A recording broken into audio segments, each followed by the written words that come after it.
Go. All right, everybody, welcome to another edition of Moonhawk Studios Presents on Fragments of Silicon channel. I am your host, Mac Paladin. With me in the studio, as always, is my good friend Adam. I miss when we had soundscapes.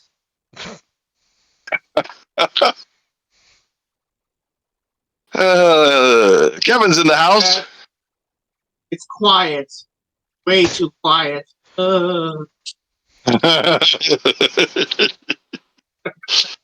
Petty fan on the controls. I exist.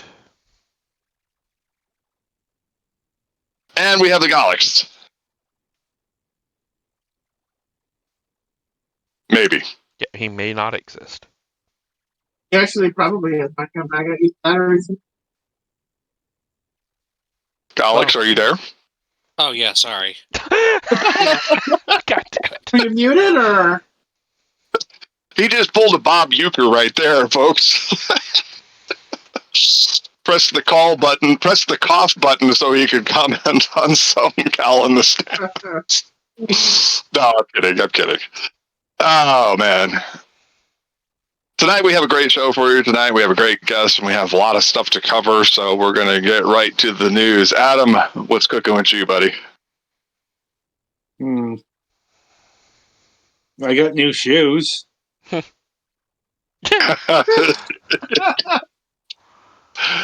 is how it's going to be, I see. Suddenly everything is right. Well, yeah, more or less. Like the everything settled down to a predictable pattern, let's call it. Like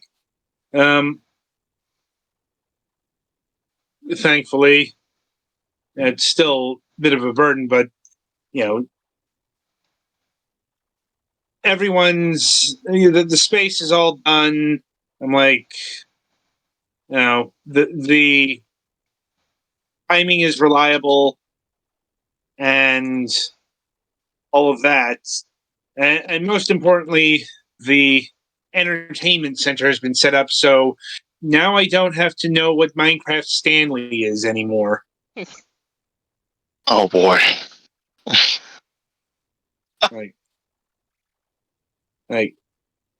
But, and that's my news. Well, All right. Kevin? not really much going on over here other than weekends at the AMC this week. So, Petty, what's your news? Oh, boy. Oh, boy. Last week it was garage flooding. Yeah, that at least was fixed, but during the show last week, my dad came home early from work. Apparently, he decided to quit his job. Oh, dear. Nothing lined up. So, yeah, he just apparently did not like how he was being treated at work and decided to just quit instead of, you know, looking for another job and going through all that. So he's... It's like...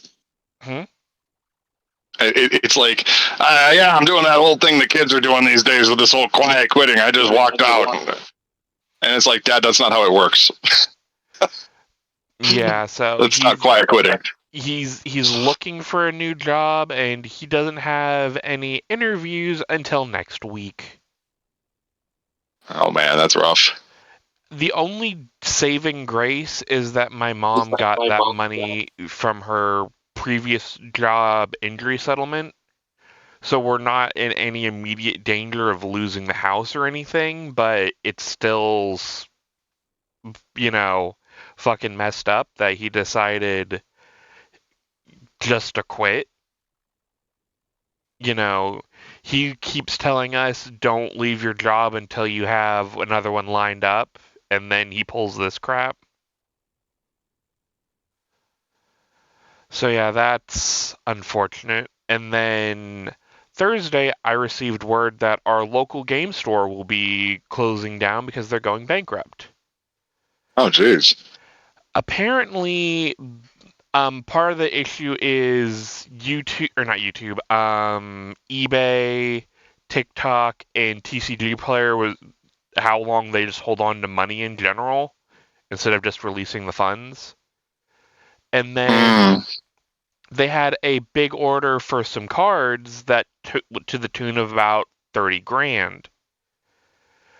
Well, the jackasses put down half on it, and then they disputed the charge and got all that money back, leaving the card shop with an order for 30 grand worth of cards and no buyer. Oh boy. And Yeah. it gets worse. Foul treachery. It gets even worse. The cards later got a reprint Oh. and now went down in value, and the guys the people who had the lounge pre-order it basically demanded they give it to them at the new price. Oh, that's a loss on top of a loss. They should be arrested. They told the people at the card shop told them to either pay the full price or fuck off. Which, the appropriate thing. That's a lot of nerve. And then, no, it gets even worse. Apparently, they've been spreading bullshit on how they're such a terrible business. Oh, reputation killing. Oh, great. Yeah. That's actually considered slander and libel, and they can be sued for defamation. That is legitimate defamation. They can actually be fucked over for that. These people sound like clowns. These people who ordered these cards sound like absolute clowns. Yeah, they deserve any bad things that happen to them, because I'm now without a game store. There are no other trading card places here in town. They basically killed off what I have to look forward to on the weekends, because they wanted to do this shit. I'm just saying that feels like an appropriate time to quote Gen Z and say it's the audacity for me. Mm-hmm. But yeah, and what really sucks is the shop was doing well. The problem is it's in the middle of the school year, so they had to, turn down in business because all the kids are in school. If they would have been able to make it to the summer, they might have been fine. But then this happens, and, when you can't make the loan payments because, TikTok and the other online aspects of the business are holding your money too long, unfortunately, shit happens. Yeah, TikTok Marketplace is an interesting beast. Mm-hmm. I got myself a NES emulator handheld with TV out and 400 games for $5.17. Mm-hmm. I don't know how anybody makes a profit off that, including the person who the company that manufactures that device. Yeah. I don't know, but I'm now looking to see if there's any other game stores reasonably close, but so far it's looking like the closest store is over 40 minutes away, just one way. So over almost an hour and a half round trip, just if I want to, go play cards on the weekend. You should have listened to my dissertation on Monday while we were playing City of Heroes, because we were doing a whole, getting back into the swing of things, because Shadows Mist has been doing cons and dealing with, her sister's passing since December. And so she decided to take a hiatus from streaming for a couple of months. And one of the things that I did while I was waiting for my room to be reconstructed was I went to the Tucson Mall for the first time in 4 years. Found out that GameStop is gone, but it is a absolute nerd paradise there now. There is a tabletop RPG shop that's 15,000 square feet. Damn. And it is a labyrinth. There are side rooms, like little meeting rooms for private play. Mhm. There's a big central gaming area in the back. There's racks and racks of all that stuff with people also playing like large scale Warhammer out in the central area. And then there's a little doorway to a side which links them to a Magic the Gathering dedicated shop. Mm. And that's just one of the 16 new shops that I've seen in there. Yeah. Like all the crapola stuff where they just have, general merchandise and knockoff like keys and stuff like that. We have now 5 different anime shops that have posters and figures and wall scrolls and knickknacks and stuff related to anime. Some of it's legit, some of it's bootleg, and some of it is local artists, which they cater to. In addition to having a Spencer's, a Claire's, and the Southern Arizona Artist Collective, which now has a 30,000 square foot location where a shoe store used to be. Yeah, though it is kind of funny, one of the first things I looked at when we went to the game shop is how much they want for an Xbox One. Last Sunday, I actually bought an Xbox One for $80 because they're liquidating their assets, so... Yeah, well, because Microsoft has basically given up on the Xbox. Well, and I mean... entirely. It didn't have a power supply, which I got that on Amazon for like $15. And it's a perfectly fine Xbox, so... Yeah, it's just one of those things that it really sucks that the game store is going away, and then the plumbing is at least fixed now, so all Dad needs to call the water company and see about getting what is currently a $700 water bill reduced. Whoops. Yeah.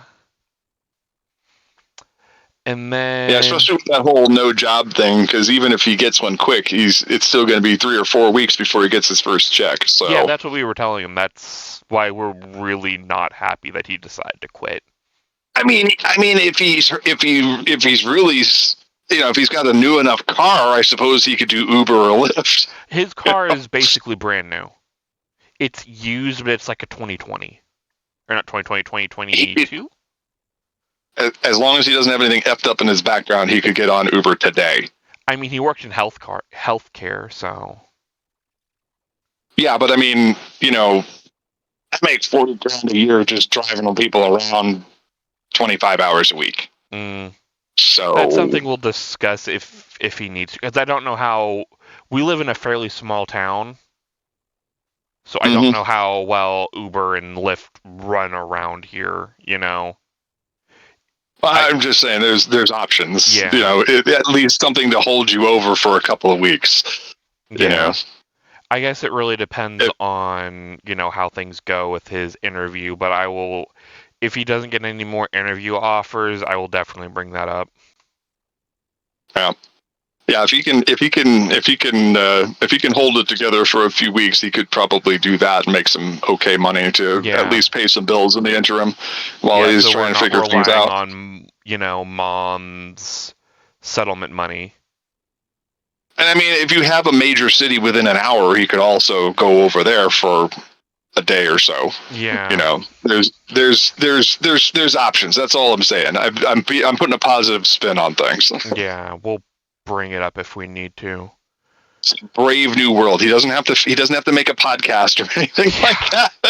Oh God, with his views, I would not let him within 100 feet of a microphone. You never know. He might be really popular.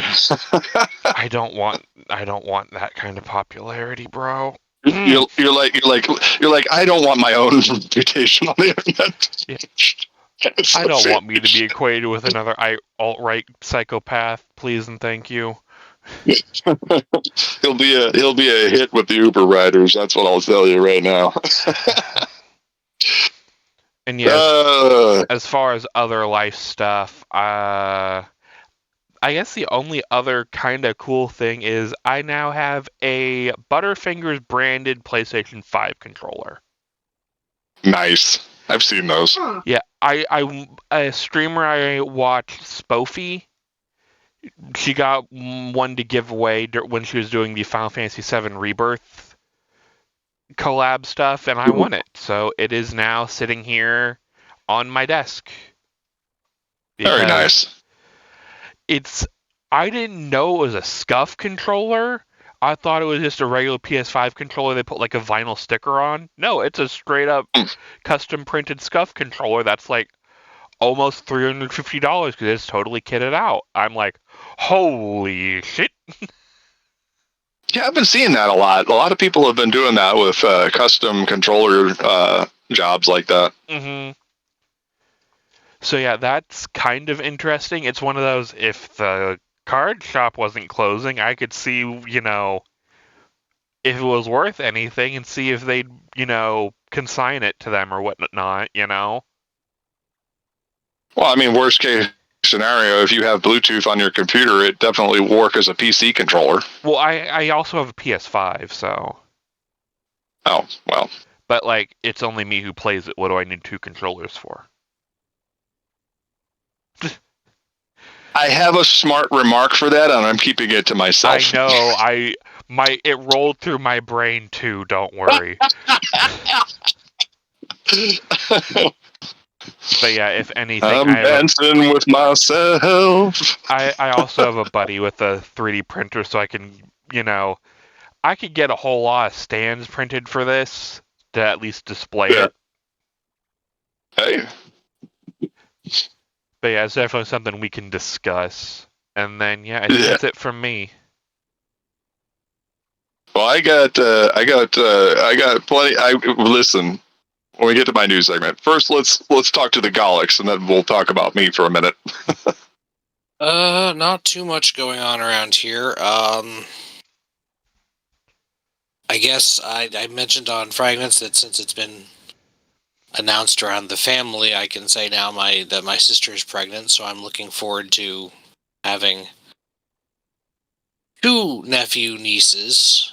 I guess one direct and one removed, but that'll be nice. And our family Easter is going to be up here this year, so because my grandpa's getting really old and he wants to have more family stuff, and we haven't really done Easter with that side of the family for a while, so I guess that's what we're going to be doing this year, and we'll see how it goes. I might have to miss Pathfinder, or at least part of it for it, but that should probably be okay. It's important for family stuff, and family is important. Video game wise, I guess I've mostly been playing Splatoon 3. There's a Splatfest coming up. Guitar versus keyboard versus drums for what's the best instrument in a band / what would you play. I forget which it is, but I chose drums because I took drum lessons for a while. And I have almost finished Side Order. Well, not finished, but I've completed the tower in Side Order with almost all of the weapons. And the only one that's left is the Splatling, which I don't think should be too bad, but we'll see. And that's about all I got. All right. Well, the ongoing saga of the Geyser of Glory has mostly been resolved here over at Mac Paladin's Retro Gaming Emporium. So now it's pretty much a game of reconstructing my bedroom / streaming room. I now sleep in the front room. I've committed to that now since I moved the day bed in here and have been consigned to the front room. The cats and I have now made this our haven. So there's like a little cat tree, and there's a set of stairs that the cats use to get on the bed because Doodles is getting old. And there's a cat bed under this chair and the scratching post and all that stuff. I was originally going to have a streaming room, and then the room where I live in my little hermit shell in the back. And the water main blowing caused a number of things to happen. Number one, we had to extricate everything from the room, which revealed dens of roaches and other terrible things that had been hiding underneath the rafters. All of which has been thrown away and thoroughly cleaned because, yeah.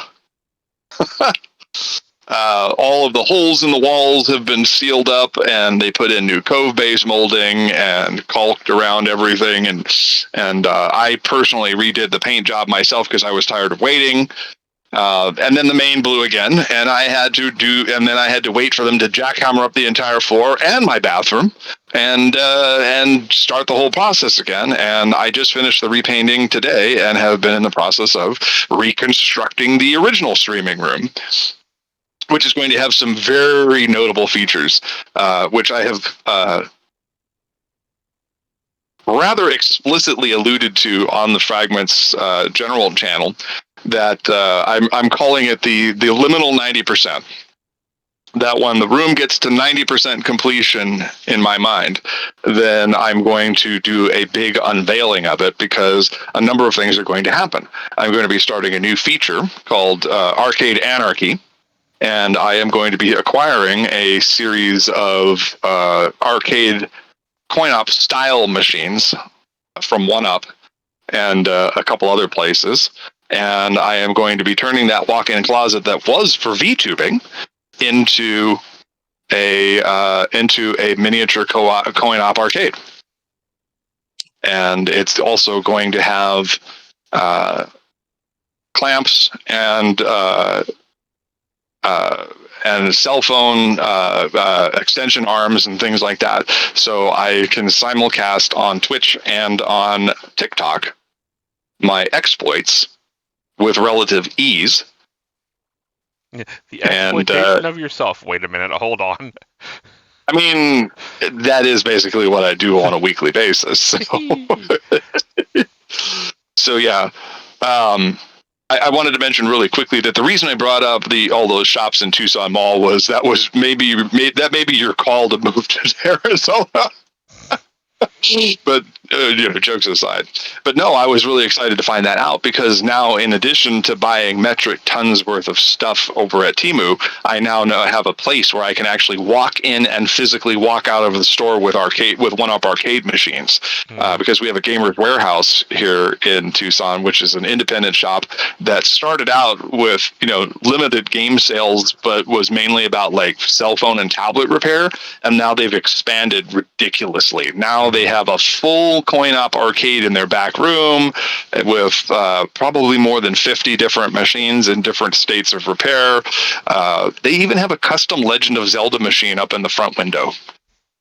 Like, based I off did the not player's know choice that ones, or it's an actual Nintendo branded, and it has the state license on it, meaning it's a real coin-op machine made by Nintendo, so you can play Legend of Zelda.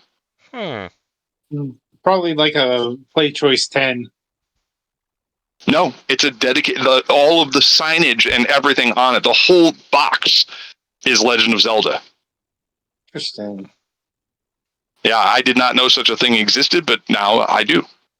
Now, I don't know if it was custom made, but like I said, it is licensed as an actual coin-op arcade machine. Unfortunately, they have it in the windows such that you can't play it, but I digress. But yeah, there's just all sorts of crazy stuff now in there. There's like 2 different places where you can do tabletop gaming, and they have slightly different focuses so that they're not in direct competition. We have VR and standard escape room literally above and below each other on different floors. Saka, the artist, the Southern Arizona Artist Collective, something I can't remember what all the letters stand for, but now has a 30,000 square foot location that has. They actually have like a Food Network style kitchen. A teaching kitchen where people can learn to cook, and if they want to film TikToks and stuff like that, and reels or whatever, they can. On the other side is a massive craft room plus meeting rooms, and I think they've got about 30,000 square feet now, and it's all in the mall. Like, all of these stores folded during the pandemic, and what has replaced them is absolutely amazing. At least from a nerd perspective. You know, for if you are a creative type, Tucson Mall is the place to be. It is like the artist mecca, if you will. It's like the artist and entertainers mecca because of all of the, like, we have an actual comic book shop in the mall. They must have really lowered the rents because every comic book shop I've ever seen in a mall folds within 6 months. Mm-hmm. Because they don't have enough outside foot traffic to stay in business in most cases. But there they are. The food court is full once again. Knick-Knack Row is loaded with all kinds of shops, and they even have a giant Asurion-based mobile device repair shop. Asurion is one of those companies that they got their start doing extended warranties for mobile devices. They became one of the. If you don't know who they are, they're one of the biggest purveyors of cell phone and tablet repairs in North America. And so now they have an entire wedge-shaped shop near the food court. And the only thing that I'm sad about is that while we do have Gamers Warehouse, they have collector's pricing, and I think you guys know what that means. So they're not like GameStop to where they have a bin full of games for nothing. They everything this is the limited collector's edition that only has 101 made because of this bullshit reason or whatever, and it's still like sealed in the plastic. So for complete in box sets and stuff like that. Mm-hmm. So like $450, and I'm just like, well, you know, when I'm making that big Twitch money one of these days. Yeah. But there's a lot planned, and like I said, because of the catastrophe of my roommate situation and then everything breaking all at once, I've committed to not only expanding my social media channels, but my entire streaming operation in general, and that involves some consolidation. In order to expand, I must contract, and I know that sounds contradictory, but that's why MSP is over here now instead of on my channel, because my channel is going to be purely retro gaming in general, and shows about me, like, I don't know, if I build those Gunpla models or something. Golix has been chastising me because of the fact that I said it's all in like little pieces, and I didn't realize I had to build them. And he's like, "Yeah, that's what HG does." That's the whole point. That's what the PLA part. It's a plastic model that you have to build, but they're not too hard. Mm-hmm. Yeah, but I didn't. At first, I thought, "Oh God, I'm gonna have to break out the glue and the paint, aren't I?" Nope. Yeah, thankfully you do not need glue or paint on any Gundam model made after like 2000. Yeah, these were actually pre-release models. They're now in wide distribution, but they were in generic boxes because they were like the pre-release version of it that you could pre-order and have shipped to you, apparently. So they didn't have the flashy boxes. Mm-hmm. That's what I was reading on the Temu description. So they're relative. They are the ones I got are extremely new. And I think you know which ones they are. I don't remember off the top of my head. Mm-hmm. So that may be a thing that I do. Which were Mercury ones mostly, so. Yeah. But I now have a coffee table that extends into a work table. It actually has one of those risers that pops up to about the 3.5 foot mark, and I can use it as either a dining table or a workspace. So that may be a thing. We'll see how that goes. I have a general plan for what I'm doing in here, but like my original streaming concept here in this room, it's an evolving process. Like, as I get things and I'm putting them in place, and then I look at them and I say, that's bullshit, I need to move that. That's what I'm dealing with right now is like putting the things in there and then deciding if it needs to be moved 5 degrees to the left or to the right, Do I need to recenter this? Do I need to use the purple push pins or the pink push pins, or do I use the clear ones? do I affix this with masking tape or to try to conceal it, or do I attach it with screws? That kind of thing. So I'm kind of going through that right now. It's starting to shape up. Like you could start to see the vision forming, but it's still a work in progress. I would say I'm probably at about 15% right now. So like I said, once we hit 90%, there's going to be a big debut on this whole thing on both Twitch and TikTok. I think it's going to be the way to go. But yeah, so that's basically what's going on with me. That, and Tippy has a little ear infection, so I may need to take him to the vet. I'm keeping an eye on him right now. He's been shaking his head for a couple of weeks now, and Doodles keeps licking that side of his head. Oh dear. Yeah. So he's either got a little. Yeah, so he's got either. I can feel a lump under his ear when he lets me touch him, so I think he's got an abscess. And we're going to need to get that lanced real soon. So some items may be put on hold for a couple of weeks while I get Tippy cared for. But otherwise, things are going. I'm going to knock on my nominally wood desk here and say things are going pretty well. All right. That was an extended news section. I apologize for that, folks. Let's get to the main event here. And for some reason, my taskbar keeps going away. All right. So tonight on the program, we have news editor Cody of Comic Book Yeti on the program. Cody, I hope you're still there and listening. Yes, sir. All right. So tell us about yourself and what you do. I am Cody. For Comic Book Yeti, I interview comic book creators of all shapes and sizes. We just started up a news segment, so covering all sorts of like comic book news. And that's mainly where I focus, but I just learned that we're opening up a gaming division as well as like a sci-fi and fantasy to come. So there's going to be a lot of cool things that Comic Book Yeti is covering in the near future, but as you know, as far as I'm concerned, I'm mostly just covering, comic book news, comic book previews, and then interviewing the creators, of course. Mm-hmm.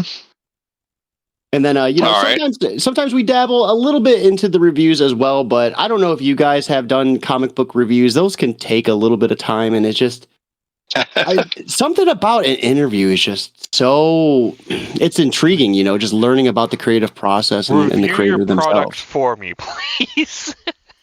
Yeah. Tell me all about it. Yes. Tell me all about it. Yeah. Comic Book Yeti, I would say when I first started getting into the comic sphere, they were one of the biggest news sources that I could find. And I remember reaching out and they were looking for a reviewer, interviewer at the time, and I had a lot of people tag me in their thread, and it just kind of took off. The atmosphere with the fellow creators and my fellow Yetis is awesome. Like I love, our little Discord group, just chopping it up about comic news and different creators, and just having the opportunity to meet all sorts of different creators and give them that little limelight, that little spotlight on their project. It's just that's basically what I live for. I love that. Mm-hmm. I was going to say, in response to your question about whether or not we've done comic reviews, Linkara, we are not. However, we have had him on the show like 6 or 7 times. Yeah, reviewing is a lot more than that. At least 6 or 7 times. Linkara qualifies for the free Sunday. Yeah. He's maxed out his punch card at least twice over.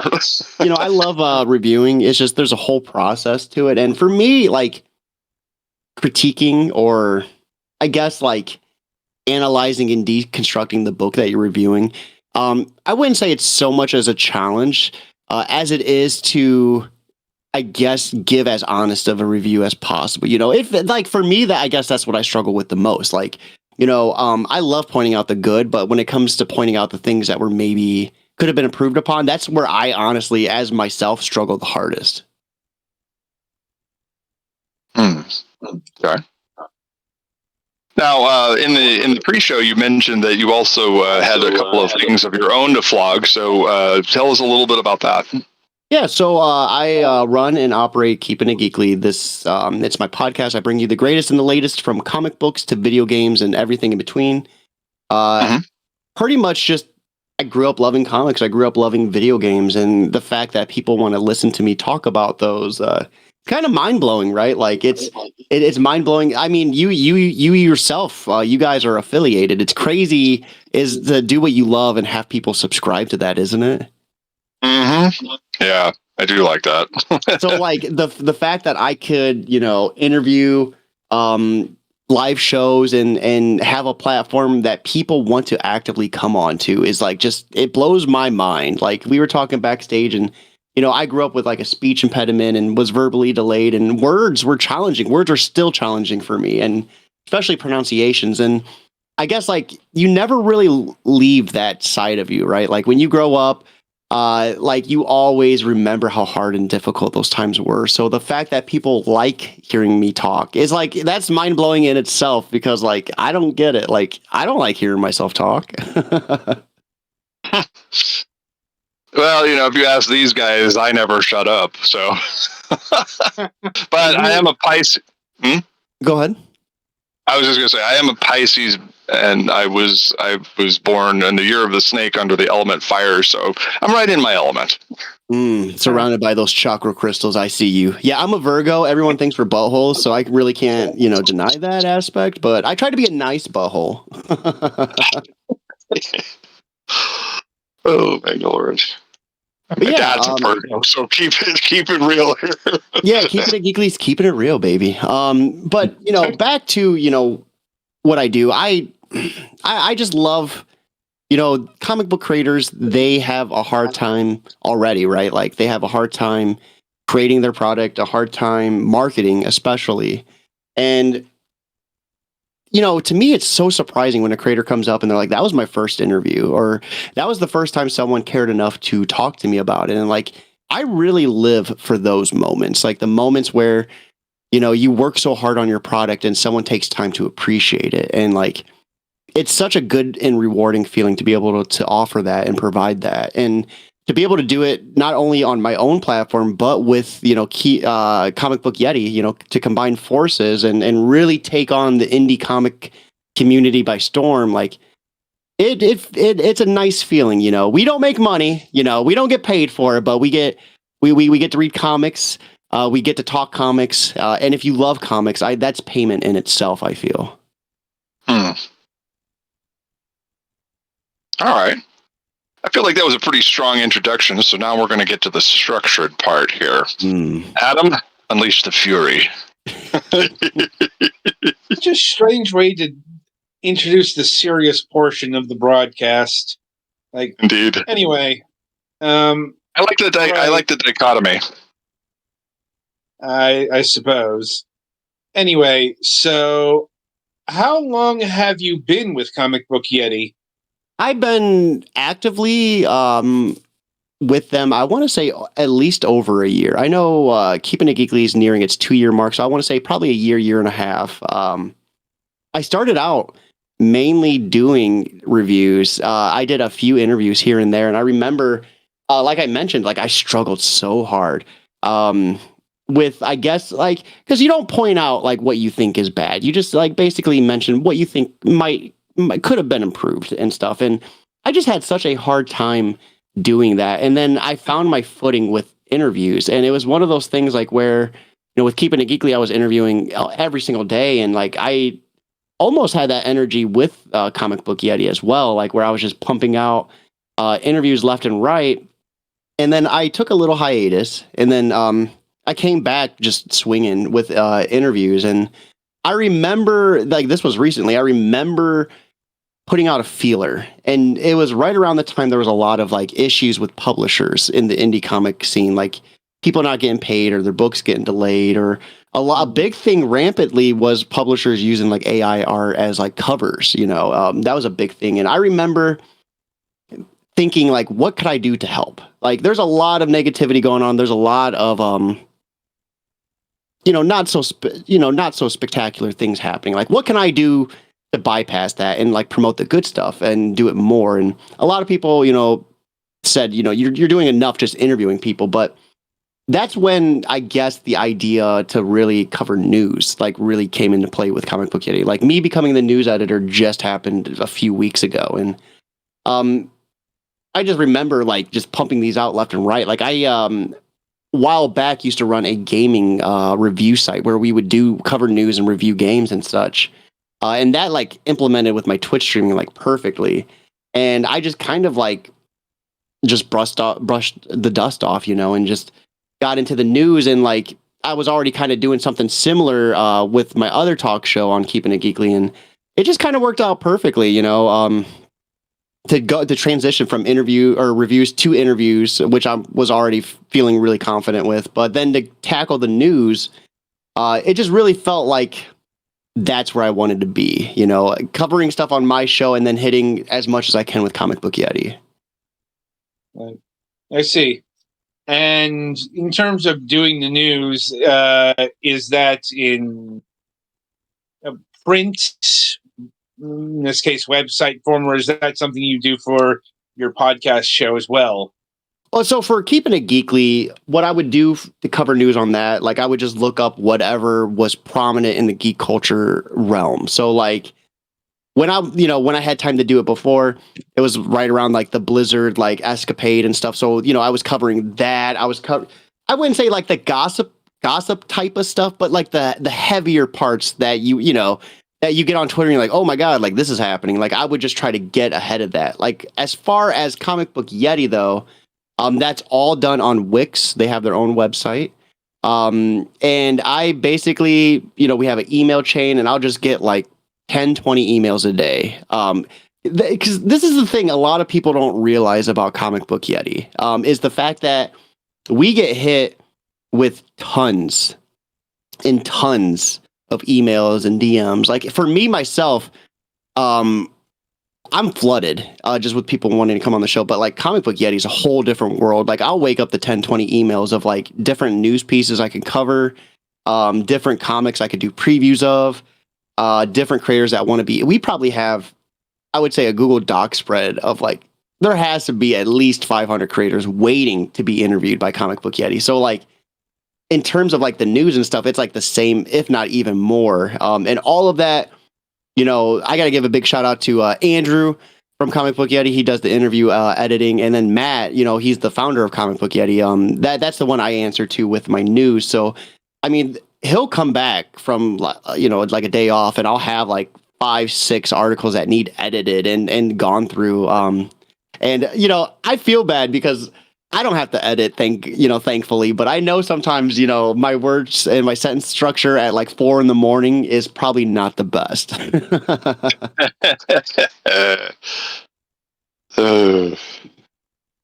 I'm like, as a novelist and screenwriter myself, I know all about editing. And sometimes, that's the thing. I'm a father of 3, so I have 3 little geeklies running around. Yeah, I work full time. So basically, in 4 days, I'll be working like 10, 12-hour days. So getting it in is hard. But if you have the will, you can make it happen. So a lot of the times I'm cranking stuff out. Like we're doing this show right now. It's midnight, and I'm fitting this in like right after an 11-hour shift. And you just make it happen. If you love it, you make it happen. And sometimes you make it happen at 3 a.m. or 4 a.m. And as a writer, like I'm sure you know this as well, like when you get that urge, you have to jump on it. You have to get it while the iron's still hot because it might not be as hot when you get time to get to it. Oh yeah. At one point I had upwards of 10 webcomics running at the same time. I had artists helping me. There was no way I could do all that myself, but I did used to know a guy who was like a machine. Oh, I know a guy who's a machine. Richard Fairgraves, one of my good friends. He is trying to do, I think he said 300 books by the time I forgot. It's some crazy number. And the average person hearing that would be like, there's no way. But I know Richard, and Richard sleeps 3 hours a day and knocks out like 5-6 pages of a book a day. And the man is literally like, we need to check his DNA because he has to be part cyborg. I don't understand it. Wow. You know what? I'm sorry, Adam. I did not mean to cut you off there. You were starting to say something. I kind of lost what I was going for there. But The moment was lost. Sorry, I did not mean to do that. That seemed like an iron striking while hot moment there. it happens. Anyway, so let me see here. In terms of comic book news and guests, what's your scope? Like, do you just cover the indie scene? Do you go up to Marvel and DC? In between? I would say in between, and I would say it's we're keeping it geekly. It was born in the indie community for the indie community. So, I mean, I'll talk to a lot of bigger creators. Like, I talked Aliens with Paul Cornell, who was the writer for Doctor Who. We had Saladin, and I'm going to mispronounce his last name. Is Amen. I cannot get it correct. He did Miles Morales, Daredevil. Oh, wow.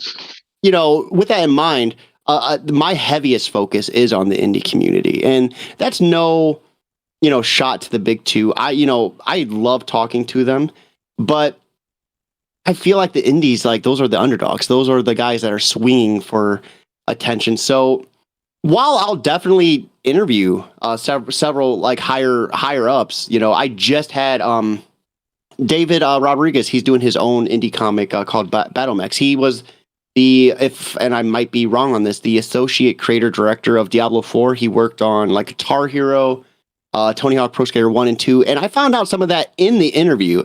And like, that's some of my favorite parts, is finding out some of these cool books from an indie creator that you might not necessarily know. Like if I wouldn't have like really researched him or I guess like known, I would have had no idea. I remember one of my very first interviews. This was probably within like the 100 realm of like interviews that I've done. In the interview, it came out that he did work for Spider-Man, and I was just so floored away. Like, holy crap. Like, so this just became a Big Two interview. Like, okay, surprise. And that's the thing. I feel like every creator has a story, and some of these stories are just so mind-blowing, and like just they're able to, I guess, get away with a lot more in the indie community than compared to like a DC or Marvel, because there's not a lot of guidelines. Like, you are your publisher, you are, right. In a lot of cases, you are able to control like where this book goes without pulling punches. And I really love that aspect of it. And it gets crazy. I had a good friend from the indie community scene. He paid for me to take a script writing class with Amy Chu from Wonder Woman, and like, so it's like, Jesus. Yes. I have so much love for the indie scene that I get into this conversation a lot with some of my friends, like where it's like, it's hard to break away. It's hard to balance it, I guess. It's hard to balance like getting the bigger names and getting the smaller names and make sure you're still doing the indie community justice. Now, as far as like Comic Book Yeti, I just, like a week or two ago interviewed Faith Erin Hicks. She is the creator of the Avatar comic books, Avatar Last Airbender for Dark Horse. Also did the Last of Us comics, which I wasn't aware of. That was really cool. The Last of Us American Dreams. I'm getting ready right now to interview Steve Orlando for Silver Vessels, which is a really awesome graphic novel. It's like 170 pages. Like, this thing just dropped. So, I mean, we're still interviewing indie creators over there as well. But I would say I handle maybe a little bit bigger of the creators over on Comic Book Yeti as opposed to on my own personal show. Right. Yeah, and what's funny is you're sitting here talking about how you think you've booked an indie creator, and then all of a sudden you realize that they're more than just somebody, and we had in the early days of this show, we had very similar experiences. Adam, on my recommendation, booked a gentleman named Larry Latham on the program back in 2010, and we had a relatively tame interview, and quite frankly, one of our best ever interviews happened completely off the air, unrecorded, and I kick myself to this day because this man is no longer with us. He passed away of cancer in 2014. No, we recorded it. Did we? Because I listened to the hour-long podcast on the Podcast Project on Google. I found it, and it doesn't really talk about some of this stuff. Maybe We found out. Did get No, lost maybe in you didn't. Yeah, I'm like, We used to record the post shows. We did used to record the post shows, but for YouTube, for Ustream and Livestream. But what was great about it was we found out he was the co-creator. We brought him on the podcast for his webcomic, Lovecraft is Missing. And it was a Lovecraftian tale about a fictionalized version of H.P. Lovecraft solving crimes. Yeah. And during the course of the interview, we found out that he had worked for Hanna-Barbera and was co-creator of the Snorks. Oh, that's so cool. Yeah, that's cool. yeah.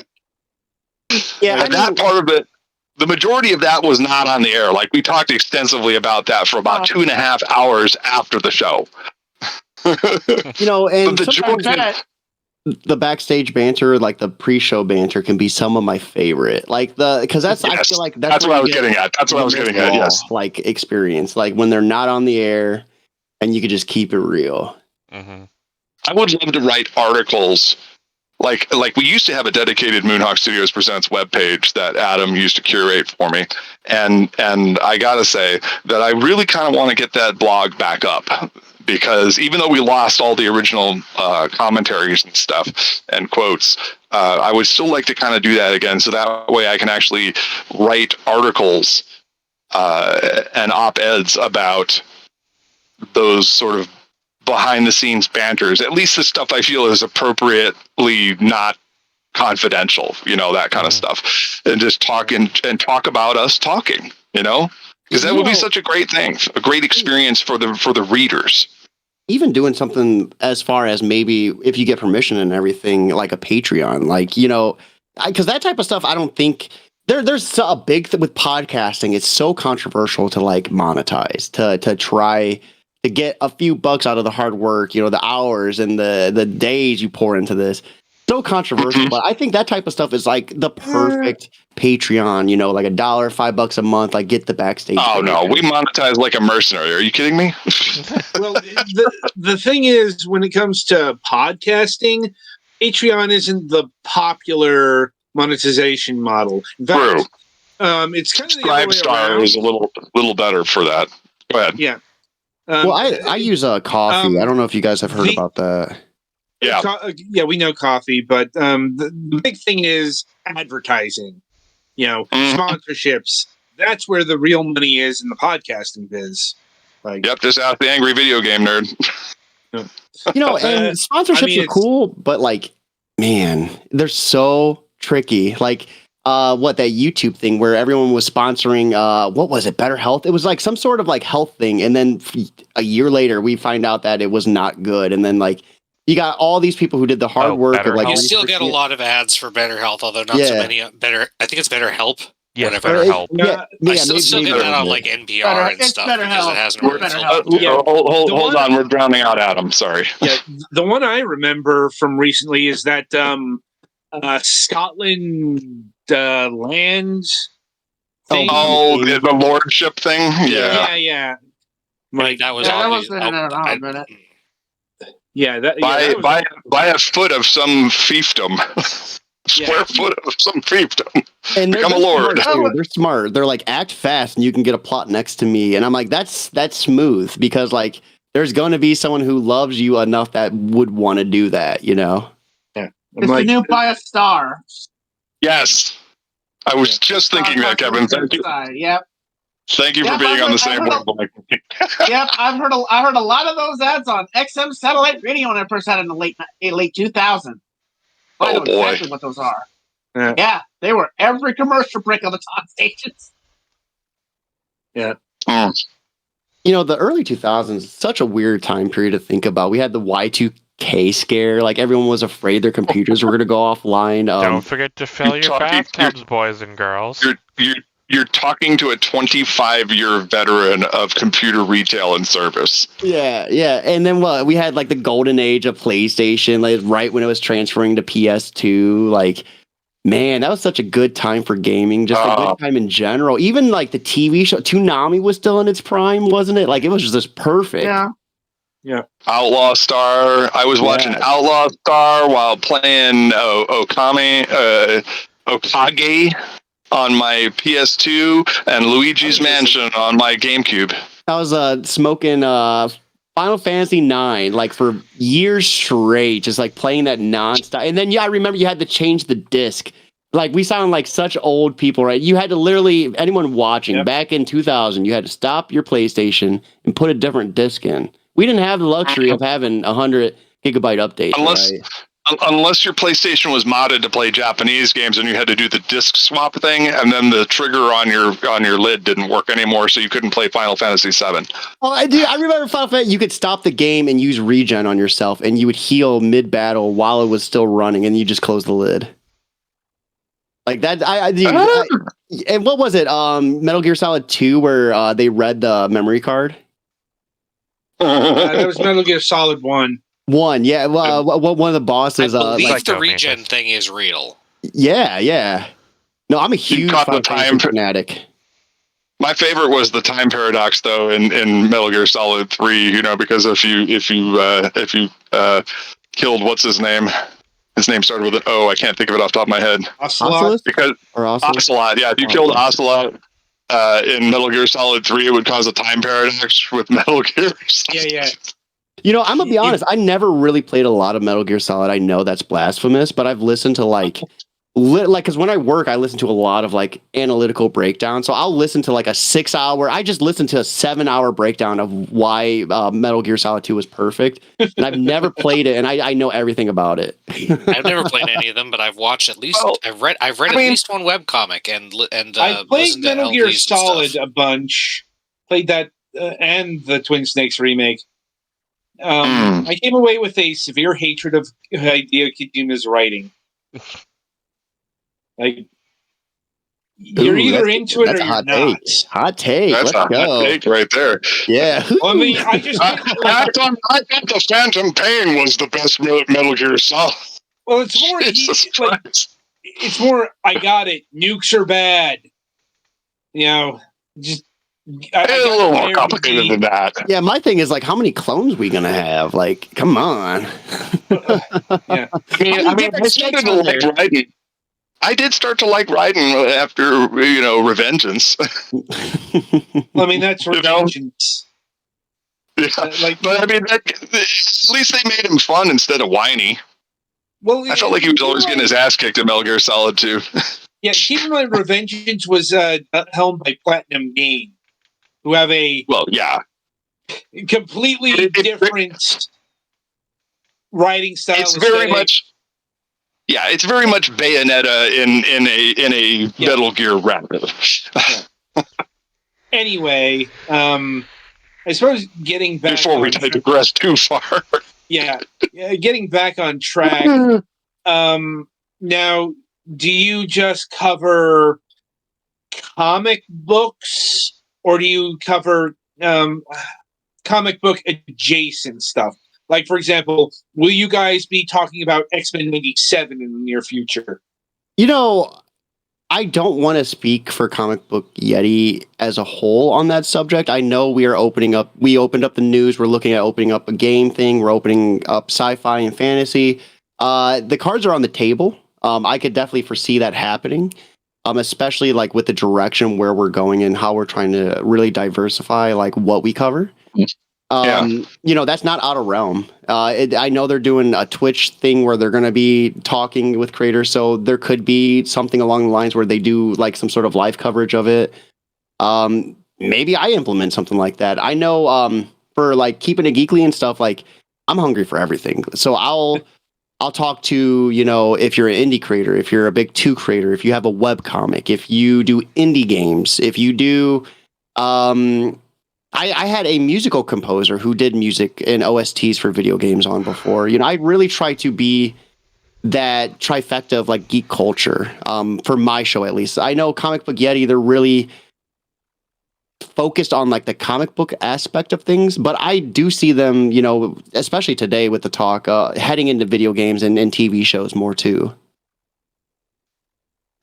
Yeah, like I find that's a depending on the outlet kind of stance. Like there are some people who keep it pure, like they're just all about the comic books and nothing but the comic books, and some people they're all about the comic books and their adaptation. Like there are some people who will cover all the Marvel movies or Marvel television shows, DC, what have you.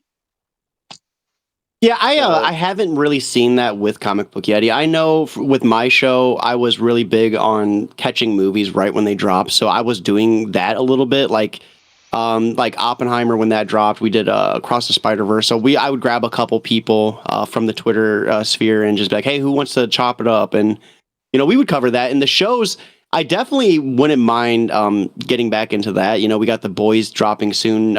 Invincible just dropped their newest episode from season 2, part 2, a few days ago. So nobody seems to be noticing Invincible season 2, part 2. I actually just typed up a news piece for Comic Book Yeti. They're coming out with a lot. There's 2 video games, I think, on the iOS that are out. There's a couple tabletop games coming out outside of the show. So there's a lot of extra content or extra parts of the world you could explore that I didn't even know about. And I'm sure a lot of you probably didn't even know there's tabletop games out already either. I think that's pretty cool. I've never really got into role playing. But I'll be honest, the one time I did, I found out I was kind of like a psycho. I don't know. You can do whatever you want in a role playing game, which is the funnest part. And I always opted to go the most violent ways. I had the most cancel-worthy characters back in my D&D second edition days. To give you an example, I had a character named Sodric the Sodomizer. Jesus. Yeah, you're talking my language now. This I is cast getting fireball. I don't care how big the room is. Why did you ask? I had a halfling that I rolled nat 20s 5 times in a row on his character sheet. So we named him Richter to basically because when he walked, he activated the Richter scale. Yeah, I think the only time I ever played, it was a live stream. We got a handful of podcasts, so Kurt from Two Geeks Talking, he was in on it. And I remember it was Vertigo X. Yes, we've had Kurt. Kurt is a very long-time friend of the channel, by the way. I remember we did a role-playing, it was a survival one, and there was this character that was in the bathroom, and they came out, and instantly I was like, yeah, take a shot, shoot him. And the guy was like, you don't want to investigate it more? I'm like, no, shoot him. This is survival. What are we doing here? Shoot them and empty their pockets now. Two Geeks Talking is actually where I got my start in podcasting, by the way. I was on there. I was on there during their inaugural season, starting with, I think, episode 3. And I was actually co-host for a very brief period of time until I got into it a little bit with Phil Hofer, a.k.a. Frump. But that's a story for another time. Yeah, so when I first got into it, he says with a devilish grin. When I first got into interviewing, I remember I made a tweet hey, I'm doing my first interview for Keeping It Geekly was in November. I forget, it was 2021 or something, and I didn't interview again until February. That's how long it went. And I remember I had this tweet, and I'm like, hey, who wants to come on the show? And I had 100 responses to that thing, and I remember sitting down and being like, okay, well, do you want to do this? If you want to, then you're going to have to put the work in. If not, then don't. And I wanted it. So I responded to as many people as possible. At the time, I didn't know about the Calendarly booking app where people can just click on it. Your availability is already there. So I had the old notebook and pencil and was jotting people in. And it literally took me a week to get through that thread. And from that point forward, I was literally booked out 2 months in advance, and we're talking every single day. Wednesdays, I would have 2 to 3 shows a day, and I just ran that for a year and a half, and then I took a 6-month hiatus. I just came back. I started interviewing again, I want to say September, October. I just came back strong in January. And Kurt, I remember when I first started interviewing, I seen that he had at the time, like 1,000 interviews. And I was like, I want to do more than him. Like, for me, like, having that friendly competition, like, because at the time I didn't know him. I just knew there was someone who was doing it better than me when I first started. And I was like, that's the guy that I want to pass and like the number of interviews. And like, he's still beating me by a lot, but we're starting to get there inch by inch. God, if we hadn't stopped for all those years, we probably would be there ourselves. Because I think right now we're in the, if I'm counting correctly, Adam, like just on this show, we're probably in the realm of 550. Possibly. I don't think we ever kept count. And they're also well. I know our episode numbers before. I mean, this is just up through season 12 on Talk Shoe. We were in the mid 300s, and that was 10 years ago. 12 years ago. I mean, keep in mind, I would have much more in the way of interviews since, I've got the Fragment show that's been running for about 10 years. And that right, but I'm just saying, yeah, so... you should count how many episodes you've got going. Yeah, I mean, that's just a matter of math. 18 seasons by 26 episodes. Or thereabouts. Right now, the Fragments channel has over 2,000 videos on it, just saved in the back end. Yeah. Right, but some of that is petty fan playing Final Fantasy 14 with Ogre and crew, and some of that is reviews. And stuff. Mm-hmm. Yeah. But that's still, I mean, that's a lot of shows. Yeah, the point is we've done a lot. Yeah, I want to say like in a year I probably hit 300, and then I've really kind of like stepped back from it. Like it's fun doing this, right? Like it's fun, but at a point, like it's like how much of this consumes my life? Like how much of this is like, like my social life now? Like I rarely get out of the house anymore. Oh, see, that's why you do it. That's why you do it extemporaneously live, like we do. There's no planning. I literally sit down here 5 minutes before, and I sit down on the desk and pop into Discord, and everybody's like, "Oh, he's alive." They're not. They're only half joking. No, so I get that though. Like with me and zero prep, no editing. Anyone that's listening that like has booked with me in the last month, like it's basically because like with me working so much and doing like I don't really interview when I have when I'm with the kids and stuff because I don't want it to bleed into that. But I'm literally some creators hitting up the day of in the morning like, hey, I got an open slot. Do you want to come on? Like you messaged me. It feels bad too because there's so much in the pipeline. And like I said, speaking our language once again. Yes. Yeah, there's so much in the pipeline where there's so many creators that want to come on, but I'm waiting to hear back from other creators, and it's like, do I message them back and like let them know like I'm still waiting, or do I wait till I have a response? Because like I don't want to keep playing tag with them. Like I feel bad, and it's just you gotta like have that boundary, I guess, where you're like, okay, I know I have a bunch of unanswered stuff and it's killing me because I like to have everything answered, but I need to step away tonight and I need to have some me time. I need to breathe a little bit. I need to get some gaming in a little bit. Like I hear Adam having a PTSD response right now in the corner. Well, yeah, because I'm the one who's in charge of all the scheduling. So. Right. He's told me to say that this story sounds verbatim, word for word, identical to stuff he's told me about the whole setup process. And of course, I've done plenty of it myself. I mean, the whole first 3 seasons of the show I booked, something like that. And it was like 48 episodes of talking to webcomic creators. That's the thing, though. You guys got it done. It's sometimes it's hard to do this. Sometimes it's hard. Like I envy someone who can be like, all right, well, at 3 p.m.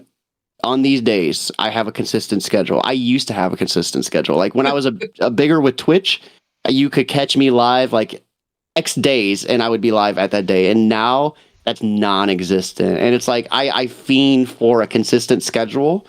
But it just doesn't work with my lifestyle. And you just got to, I guess, accept it at some point, right? Like, well, if I'm going to do this, it's going to get done. It might not be done the way I want it to do it, but I'm at least chasing my dream. Yes.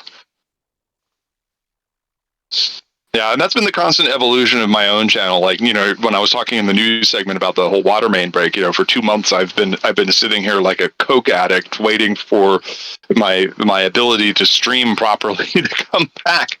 It's like I've managed to quell the Mr. Hyde portion of me coming out by playing Paladins with my crew on Fridays, and of course this show here, and now being back with Mist on Mondays. That's been a huge boon. But it's like I want to get my VTubing stuff back up, because that's its own thing, and I play waifu collector RPGs as my persona Maze Paladino, and so on and so forth. So I mean, it's like this is everything we're saying is 100% relatable. It's like you're plucking pieces out of my own brain. Well, that's the beauty of this, right? Like, only we understand this. Like, if I try to tell a significant other or a family member about it, they just don't get it. But like other podcasters get it, they respect it. They're like, yeah, that is exactly what I'm going through right now myself. And it's like, if only there was a magic button, like give me if I had 3 more hours in the day, I'd be invincible. I feel like I would be unstoppable. But you just have to be unstoppable with the 24 hours. At least then I could get the nap in. Yes. I sleep like 4 hours a day, like now. And like, it's like, if I don't get that nap in, like I'm just dead all day. I don't know if you know this about me, but I just turned 47, and it's like trying to explain this to my septuagenarian parents. My mom is 76, my dad is 77, and she told me back in the early 90s, she's like, honey, you need to stop playing all these video games. You're never going to make a living off of that. And I'm like, yeah, well, how do you like me now? It's crazy. I literally had that talk. Back, I was almost partnered. I was almost making a living from just like subs and bits and everything. And I was so afraid to take the jump. Like, I was so afraid to quit my job to do it, because like that's the thing about Twitch streaming. Like, literally what we do in general, like you have to do so much promotion. You have to take pictures of yourself and promote it on Twitter and be like, hey, this is why you should come watch me. And that stuff just gets so tiring. Like, marketing yourself is like one of the biggest challenges like to overcome, I feel. Yeah, I mean, and this is a kind of controversial topic around here. I know I mentioned it a lot, but TikTok is still still at the moment the platform for creatives like us. You put out clips of your show. I think indirectly through attrition, I may have influenced Kurt to start posting on TikTok because he followed me recently, and has been posting clips of Two Geeks because he's gone to video format now. He's no longer just an audio podcast. And so I've been seeing his clips and making sure to repost and do all that stuff. And with all the controversy and fervor surrounding the platform, there's a lot of concern. And we won't get into that, but yeah, I'm not gonna like say anything like hot, but like I think a lot of that concern needs to be redirected at themselves, if you know what I mean. Like let's worry about some of the more bigger pressing issues that's happening in our in where we live and in the world instead of TikTok. Like, I don't know. The big thing. Well, I am going to say the hot thing. I am going to say the hot thing. He's like, you stoked the flames. yeah. I am going to say the hot thing, and I've been watching other creators talking about this. It is a power grab. It is an attempt to get all social media under U.S. control. Well, yeah, because that's where you get your news from is TikTok. That's where we find out things that we're not really supposed to know is from TikTok. Like that's a matter of debate, but perhaps behind. Not really. I mean, the platform that has the greatest national security risk to the United States is Meta, but not that part. Not there we are. Part. I mean, learning the things that you're not supposed to. I mean, it's another platform filled with misinformation, just like all the others. Like, yeah, it's no better or worse. It's no better or worse at it. Basically, the attention is one of those eyebrow raisers. Yeah, the misinformation is real, but what I was, I guess, directing towards is like more like the coverage or like from like on the ground with the wars and all the media coverage that we never got before. Well, that is kind of true because a lot of the stuff, because of Meta being so afraid of assaulting its viewers with stuff, they do definitely censor a lot of war coverage. That's not exactly true either. Twitter used to be really good with that before the Musk era. Yeah, that's true. Yeah, I'm like, I will grant that. I will say, and that's the other problem, Twitter was like, I don't know. I've always felt like Twitter was like the wild, wild west. Like, there's just so much like X-rated stuff that's just like readily like viewable on there. Just scrolling through your timeline, it's like, how does this even not get flagged? Like, I'll get flagged for saying something like dumb. The shadow ban. Yeah. As an adult creator, I know all about that. The thing they say they don't do. Go ahead, Adam. I'm sorry. Let's not forget the big bot spam that's going on Twitter right now. Is the whole pussy in the bio phishing scheme? yeah. I'll sometimes every single popular tweet it gets in there. Every single one. I love when I'll wake up to a notification. It's just like a sex bot, like 5 sex bots with the same name liking a comment. It's like, come on! I thought there wasn't supposed to be bots on this anymore. And then in the comment section, they're like, "Hey, you seem like an interesting person. DM me now." Winky heart emoji. I love how they're not as detailed as that. It's just a simple. That's because you're not getting those bots, Kevin. That's because you're not getting those bots, Kevin. I do get those bots as an adult creator. Yeah, well. I'm speaking from experience. I'm not pulling a Nancy Pelosi and just saying whatever dumb fucking thing sounds smart on the podium. I love how we came on here to talk comics, and then it's like the derailment of the government, and now it's like sex bots. Like, I may not be the best representative for Comic Book Yeti. We've had far more off the rails things. It's fine. All right, I'm gonna put the kibosh on it. Adam, redirect, please. If you don't think you're the best one, you can always ask them to send someone else again sometime. All right, guys. Come on, be nice. Refocusing here. No, I mean, we'd love to talk to you too. Colics. Yeah, okay, come on. I'm going to tell you right now, we're having a lot of fun. This is one of our best interviews of late, in my opinion. But Adam, please redirect the witness. We've had a pretty good string of interviews lately, outside of one exception that will go unmentioned. But anyway, except in vague terms. Yeah, anyway. I'm sorry. Please go on. Anyway, so how do you separate the Comic Book Yeti podcast stylings from your own personal program, if there is any? I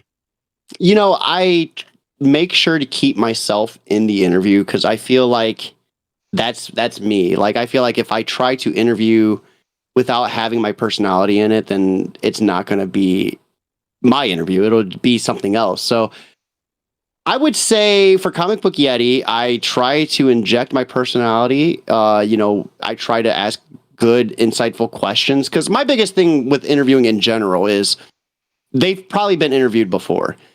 I don't want to be the guy that asks the same question. Like, hey, who are you? Like, I'd rather be like, what got you into this? I love really exploring their mindsets and stuff. So Comic Book Yeti, I try to approach it, I guess, more professional aspect of like the way I handle it. But like with keeping it geekly, you can cuss on the show.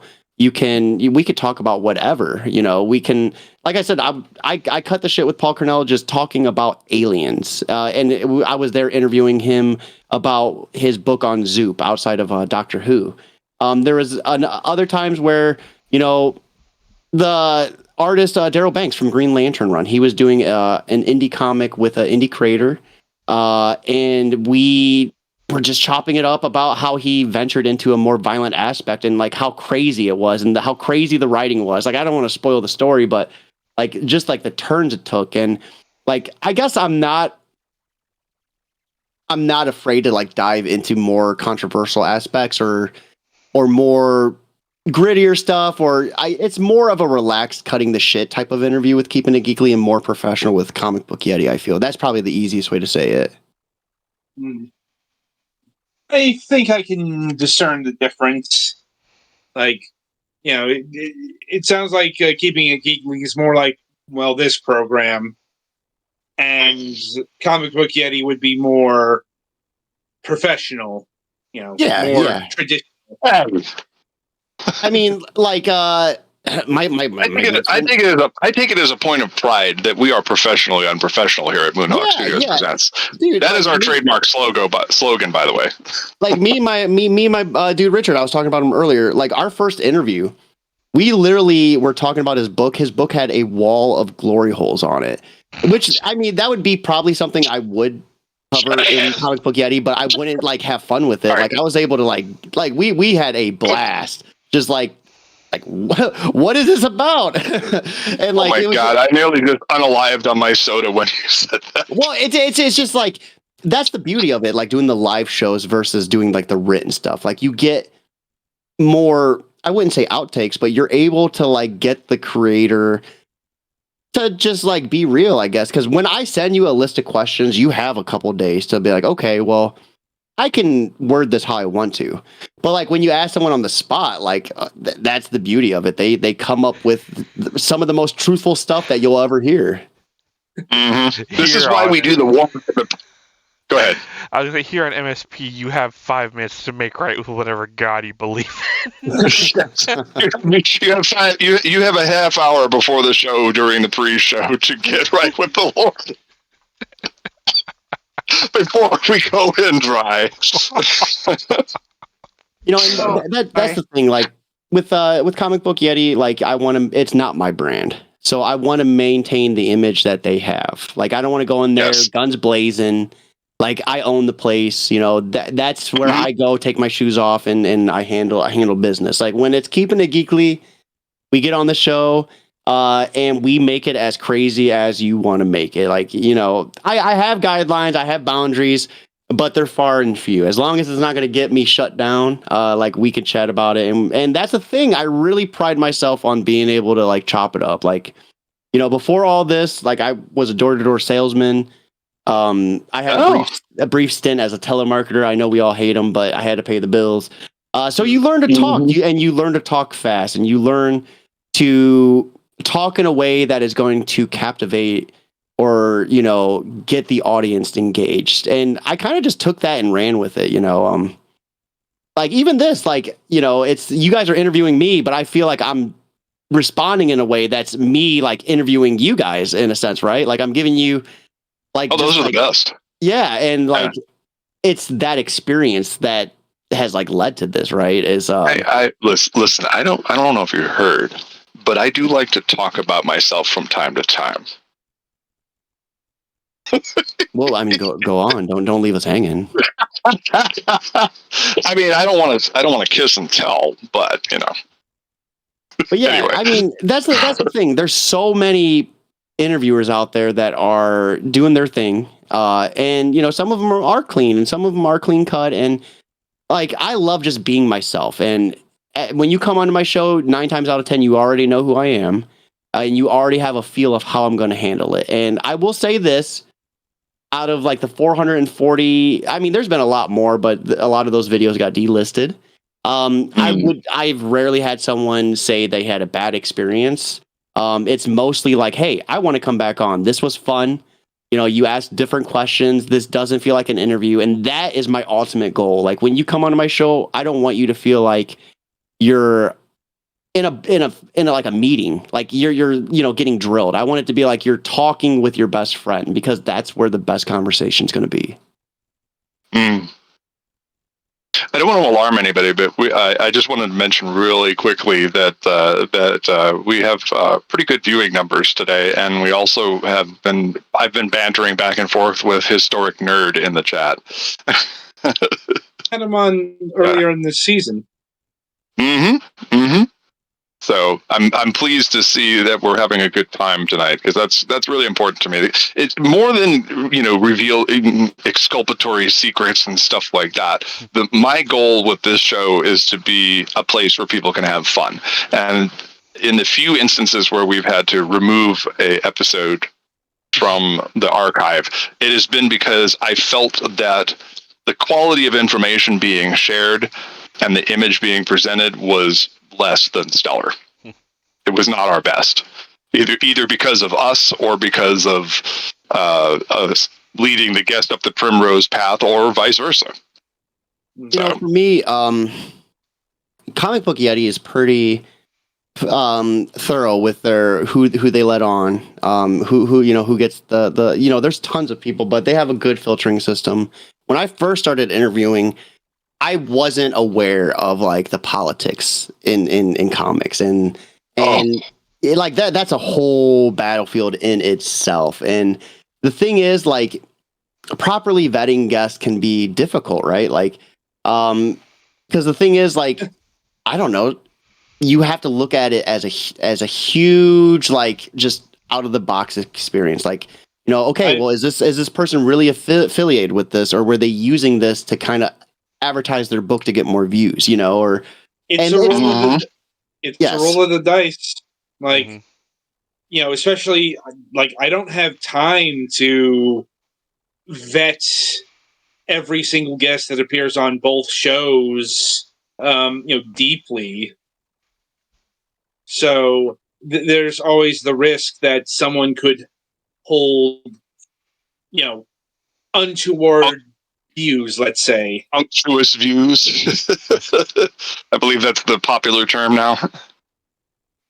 And that's the thing. Like, everybody is looking for, if they're a creator or something, they're looking for a place to advertise, and it's so hard because you do get the less than spectacular crowd that wants to come on, and if you miss like that and you interview them, then people associate you with that, and that's difficult in itself, right? Like, sorry, I accidentally interviewed this person who is like a piece of crap. Like, I wasn't aware of it, but I'm not a piece of crap. Like, I feel sick to my stomach that this happened. Like, but they don't get to see that backstage. Like, like what, like, oh crap. Like, I just screwed up. Like, crap. What do I do now?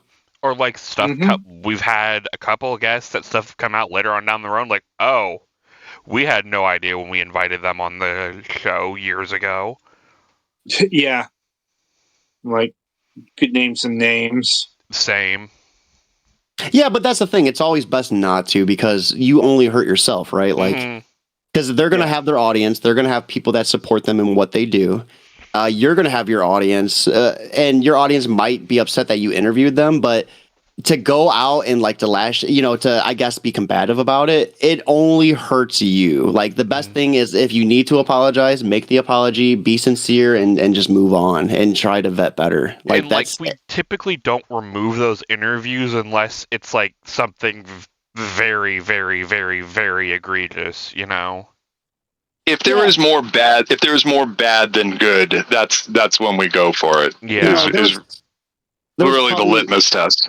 About 20 shows I've delisted, and it was because, like, I at the time I wasn't very proper with vetting. I was just interviewing everyone I could, because I wouldn't say I was ignorant, but I was naive to the battlefield, right? Like, right. And that happens, and the best thing you could do for someone is just let them know, like, hey, this is this is where you're at, this is where it could go, and this is like the repercussions of it, and you let them kind of just make their own choice. And I don't know, there's nothing worse than interviewing someone who is not a good person and giving them spotlight. If it hasn't happened in a hot second for me, but like, when I found out about that stuff, like, the biggest thing you could do is stop advertising for them. So I delisted videos. That was the best thing I could do, I felt. It's another thing to learn that stuff in real time, let's say. Like a certain third season interview with a creator who used old-timey comic strips to make original content, whom I won't name out loud. Adam knows who I'm talking about. Yeah. He was passive aggressively sniping us through the entire interview. What do you mean sniping? Making commentary that he felt that we were not doing justice to him. Yeah, that's the worst. That is the worst. But doing it in a very, very subtle and passive aggressive way that I didn't immediately pick up on until 3/4 of the way through the interview. Like, your annoying elementary school teacher that you just wanted to punch in the teeth. Yeah, like the one that would say, when I raise my fist up like this, I'm calling for silence. And think of it like a chain that is pulling your mouth closed. So, like, for me, when I get interviews like that, like, it sucks because it feels like you're pulling teeth. But you ultimately are like the captain of the ship. So it's like the second you start letting a big thing about me is people love my energy. People love like how like into it I am. And the second I start losing that, the interview turns to shit. Like you can have a guest who doesn't talk or it's like pulling teeth. But the second you start losing your vibe and your flow, like people notice that. And there's been people who've come onto my show and wanted to book with me because they saw how I handled someone who wasn't, and that's like the thing with interviewing. Like, is this person used to interviewing? Are they perhaps like, what is it, neurotypical? Like, are they neurodivergent? Like, do they have like a neurodivergent? Yeah. Yeah. Yes. Do they have like some sort of like social like disability that makes it hard for them to communicate? Like, and that's so hard to like when you're interviewing to balance, I guess. So like. At least in a live sense, like you are talking to the neurodivergent podcaster, just so you know. Yeah, and I mean that's the thing. Like, we have a host of different neuroses here. When you're doing like a written interview, it's different because you don't have that stuff really doesn't come out to play. But like when it's a live show, like you can kind of pick up on some things, and it's like you don't ever want to diagnose, but it's like okay, well I need to handle this differently. Then Have you thought about talking to somebody about your possible ADHD? And that's the beauty is like when you're interviewing, you pivot it. All right, you're like okay, well it's pulling teeth doing this. Let's find something they like. Maybe they'll get into it, and then once you get them into it, it's hard to get them out of it. Like that's where we want to be. We want to get them talking. So. It's kind of just like poking different parts of the interview to see where you can get them to shine, I guess. And I always love those interviews. Like, even though they're the hardest ones to do, like getting them to like talk is like a reward in itself, Yeah, absolutely. Whew. Oh man. If it helps, this is by the way, this is why I don't interview solo. This is why I have an ensemble cast, is so that way I have people to play off of because I miss the social cues. It's funny you said that too, because like my therapist said I'm she's pretty sure I have ADHD and I need to get diagnosed with it, but I can't afford a doctor to do it, so it's like I'm just gonna suffer in silence. Imagine being diagnosed with ADHD in 1983. When it was basically leeches and bleeding the demons out in psychiatric medicine. Diagnosed in 97 and they just gave you handfuls of fucking drugs. It's funny you say that. It's like because like I wasn't diagnosed back then, but if I was, like I was nonverbal until I was like 6 or 7. That in itself is that's a diagnosis for a big part of that stuff. And it's like it's crazy to think of like how they missed me. But now it's like all the calling cards are like big, like, like, okay, well, he definitely has autism, he's on the spectrum for sure. Like, but I wasn't, I hit ADHD. I was like, okay, that totally. And that's harmful in itself, right? Like trying to diagnose yourself as opposed to being a doctor. Yeah. Cause it's like, I'm doing all this stuff to work against it, but it's not what I have. Like, what am I doing here? From age 8 until age 15, I was in therapy and I was on Ritalin because that was the big thing in 1985. Was Ritalin was pretty much the only drug, and we had to go through a battery of things in order to get me properly diagnosed as something other than witchcraft and demonic possession. And I mean, this doctor that saw me put me through an MRI at Children's Hospital when it was a trailer on the side of UCSD Medical Center. You know, they didn't have a full imaging center like they do today. You know, we're talking what now? 30, too many 30s ago. You know, and then I stopped because I had gaslit myself into believing that I didn't need therapy anymore. And then 30 years later, I realized, what the fuck am I doing with my life? I need to get back on it. And I got to tell you, real talk here. In last year, they put me on atomoxetine, and it was transformative. I can't remember the S drug that is the trade name for this. This is the generic form of this, but it's a instead of being a stimulant, it's a blocker, and just the silence of not having the nonstop barrage of invasive thoughts and being able to focus on a project for the first time in 30 years. So, anyway, it's funny you say that because like I started going to the gym about half a year ago. Like I was in therapy for a hot second, and my biggest thing was like trying to find a healthy outlet and like to fight the intrusive thoughts. Like, dude, when I go to the gym, I just literally go until I can't move anymore, and it's like I feel like a brand new person. And I was afraid. I'm like, is this harmful? Like, is this like to push myself this hard to like combat these? And she's like, no, that's good. You're doing great. I'm like, well, you're a therapist, so what you say is I'm gonna follow it. All right.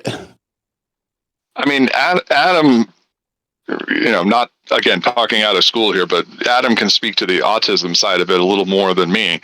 But as far as the ADHD side of things, it is kind of a known thing that all of us have a safe space that we retreat to that allows us to refocus, medicated or not. And so again, this speaks to me on so many levels. Mm-hmm. And that's the best part about this, right? Like we came to talk about comics, comic book Yeti. Now we're all leaving as friends. We're all besties now. There you go. Through the power of spicy thoughts. Like, let's go. Yeah, I've had to learn not to share the invasive thoughts though, because it's a little off-putting to people. That's a mood. I love the meme. It's like, and I forgot what it is. It's but it's like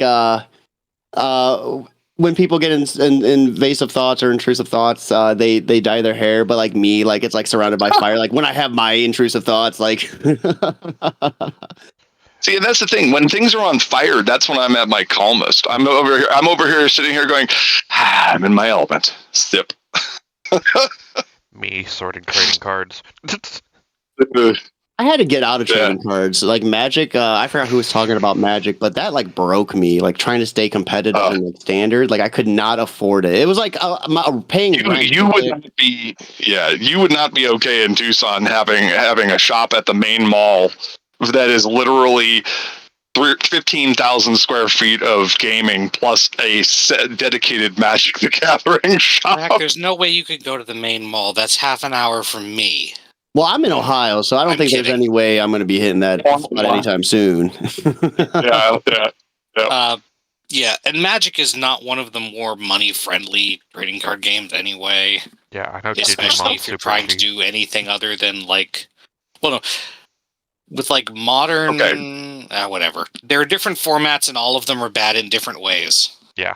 My problem is that at 47 being ADHD is that I make adult money, but the problem becomes, do I buy a 1-up arcade machine or do I pay my delinquent electric bill? Yeah, dude, the hyper focus, like it's like I got into 3D printing, and for like a month straight I bought as much filament and different like 3D printing stuff that I could, and then I got out of it, and then it's like my next hyper focus was like writing comics. I wrote like 3 scripts, and then I got so busy I never got back to even finishing them. And it's like that's the beauty of like ADHD and stuff, is finding a hyper focus. And that's why I stick to just deep diving stuff on YouTube. Like I'll listen to stuff and like not spend any more money because I am also delinquent on my electric bill. Like I feel that struggle too hard. I saw somebody on a TikTok. Once again, speaking of TikTok, where it was like where she said one of her hobbies was collecting gaming keyboards, and I'm like, "There's my future wife right there." Oh my god! Dude, it's so funny you said. I got a mass drop up on my wall right now, and right now I'm using. I think it's a NK65 entry, like just casual, like a $200 keyboard, $300 keyboard up on the wall, and like I don't ever use the other one. It's just up there to look good. And it's like, why do I got two keyboards? I don't need this. I have 12 computers in my setup right here, and why do you have so many computers? I'm a technician who has ADHD. I spent 25 years in the industry. I mean, like, I went to Goodwill the other day and found new in the box a Red Dragon gaming keyboard, which has like different color options, and that's what I got in front of me. But then underneath that, I've got the Corsair. The hell is this? I don't even know what model it is. The Corsair K55 RGB keyboard, and I've got I'm like, oh look, my Logitech G300S that I got for $3 at Goodwill. I'll have to show you my gaming setup right now is ridiculous. I have a whole room dedicated to interviewing and gaming. Like it's to a point where I use it as a tax write-off. I'm not even joking. 25% of my rent, a little bit of my utilities. I'm now going to try to use my phone bill as a tax write-off because I do a lot of stuff through my phone. Yeah, it's there, especially if you like we were talking about monetizing. If you guys are trying to save some money, like any comics or video games you buy for this, like is a tax write-off. And you laugh, but I'm telling you, I did the same thing. I laughed. You see, and you've reacted to that the same way my old boss used to every time I would laugh at some story. He's like, "No, I'm serious." I'm like, "I'm laughing knowingly, you asshole." I'm not laughing at you. I'm laughing with you. You just don't recognize it. Like, well, the first year that I started doing this, like with Keeping It Geekly, I think I backed like 100 Kickstarter campaigns, and I used every single one as a write-off. As a because I was researching. That's what I called it. I mean, this is my thing. I'm sitting here. I got the Red Dragon. I got the Corsair. I got the NPET one. I've got the one that matches this case I found in a thrift store from iBuyPower. Oh God, I have different computers for different functions. Under my desk right now, I have a $1,200 gaming computer that was gifted to me by a fan, and I have a $9 HP 500 series that I found over at a thrift store that I reconstructed into a hot rod out of thrift store dump bins. Yeah, I would say a big chunk of my collection was paid by Twitch, just through donations or subs. I had someone buy me my first 3D printer. That's how my Hyperfocus started. It was like an Aquila Vortex. And then I remember it something happened where it broke down because I was trying to print trophies for my talk show, Keeping It Geekly. Like the idea was I did 300 plus interviews, so you could vote on which interview you like the best, and then they won a 3D printed trophy. Because how many talk shows do they? They do award shows. You get a little image. But I was like, how many are fucking doing sorry if you can't cuss, but how many are doing trophies? Like a 3D printed trophy that you could hold and be like, I won a Geekly. And I remember I went to go print and it would not work. I forgot what it was. It was called the X arm? The arm on the top was just kept. And then I bought another 3D printer, and then I just didn't do it. It's you know what I mean? The Hyperfocus prompted me to buy another machine, and then literally a week later, I'm like, what am I doing? I'm not going to use this. It collected more dust than it's ever printed anything. Alternately, my other obsession at the thrift stores, because I have a electronics antique roadshow thing going on here, where I'm like, ooh, look, there's the GameStop Xbox 360 controller for only $5, and there's the Logitech Wingman Extreme, and there's a Gravis Extreme for $5. So I got these little things for my controller that hang them up on the wall. If you haven't done that, you got to do that for your gaming room. It's so cool. Oh, I have after 25 years working in the electronics business, I have a way of creating a noose out of the cord and hanging it from a nail on the wall. So you probably would love my I'm really big on wire and cable management. So my stuff I have 1,000 wires, but it's all neatly zip tied or bounded together.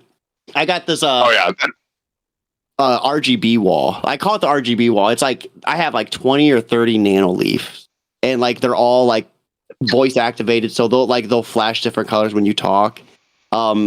Dude, nano leaves are so expensive. If you guys are looking to get RGB, find something cheaper.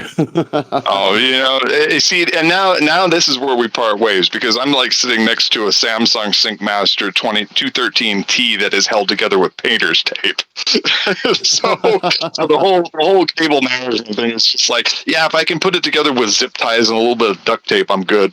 Well, that's the thing. People Maybe don't I'm a see. nerd heretic, but I really do not care for RGB as an aesthetic. Ooh, that's a hot take too. Gotta have that RGB. Gotta have flashing lights, man. I'm not even on camera right now, and I've got my LED lights flashing behind me. Okay, I do too, but that's more because I use it as a visualizer to see if there's audio that needs to die. Yeah, for me, when I go out into the sunlight, it's blinding. When I see natural light, I can't handle it. It has to be artificial, all right? If it's not red or blue or yellow, get that stuff away from me. Yeah, my thing, it's I now have 5 headsets that have lights on them now. So yeah, that was a thing too. I had the Sony 3D headphones, the $100 ones, and I use those all the time. But I have my ears stretched, so wearing my plugs and stuff, it would just hurt my ears so bad. So I have a $5 headset from Walmart that's ripped. Most of it's taped up together, but it's my headset that I use. And I kind of just deal with it. My background looks flashy. There's a wall of games, wall of comics. And just a $5 cheapy Walmart headset that I'm using for audio. You should watch my FPS shenanigans show on Fridays. As soon as the lights go out on my Xbox One controller, I'm I've got it on camera. I'm hold on, I gotta turn the lights back on, and I'm fiddling with the buttons on the bottom. I remember back, when I was talking how I was bigger with Twitch, my setup, I was streaming from a broken laptop. And when people would donate bits because it would cause my CPU to overload, and I would start dropping frames violently. So people would just do that. They would just donate 5 bits just to crash my stream. But it was endearing. I miss that, because now that doesn't happen. And it's I don't know, working with the struggle is what made it fun, I guess. Now I don't struggle, and it's where's the work?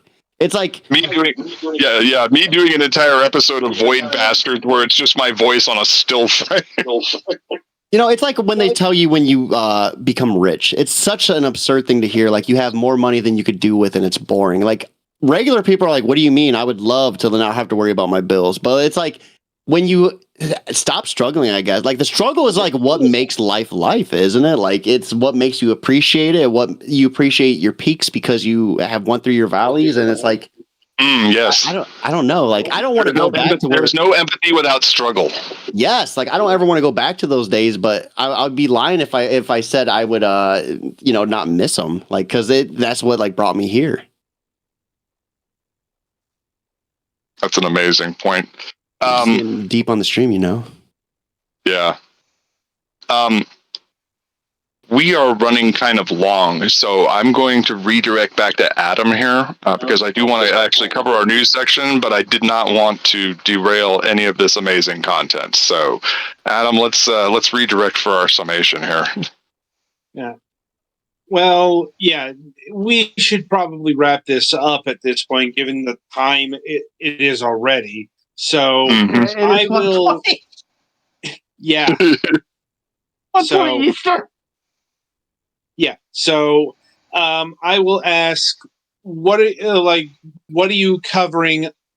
Who are you covering upcoming on your programming? So right now, for Comic Book Yeti, I'm in the midst of reading that book to interview Steve Orlando. That's the next one.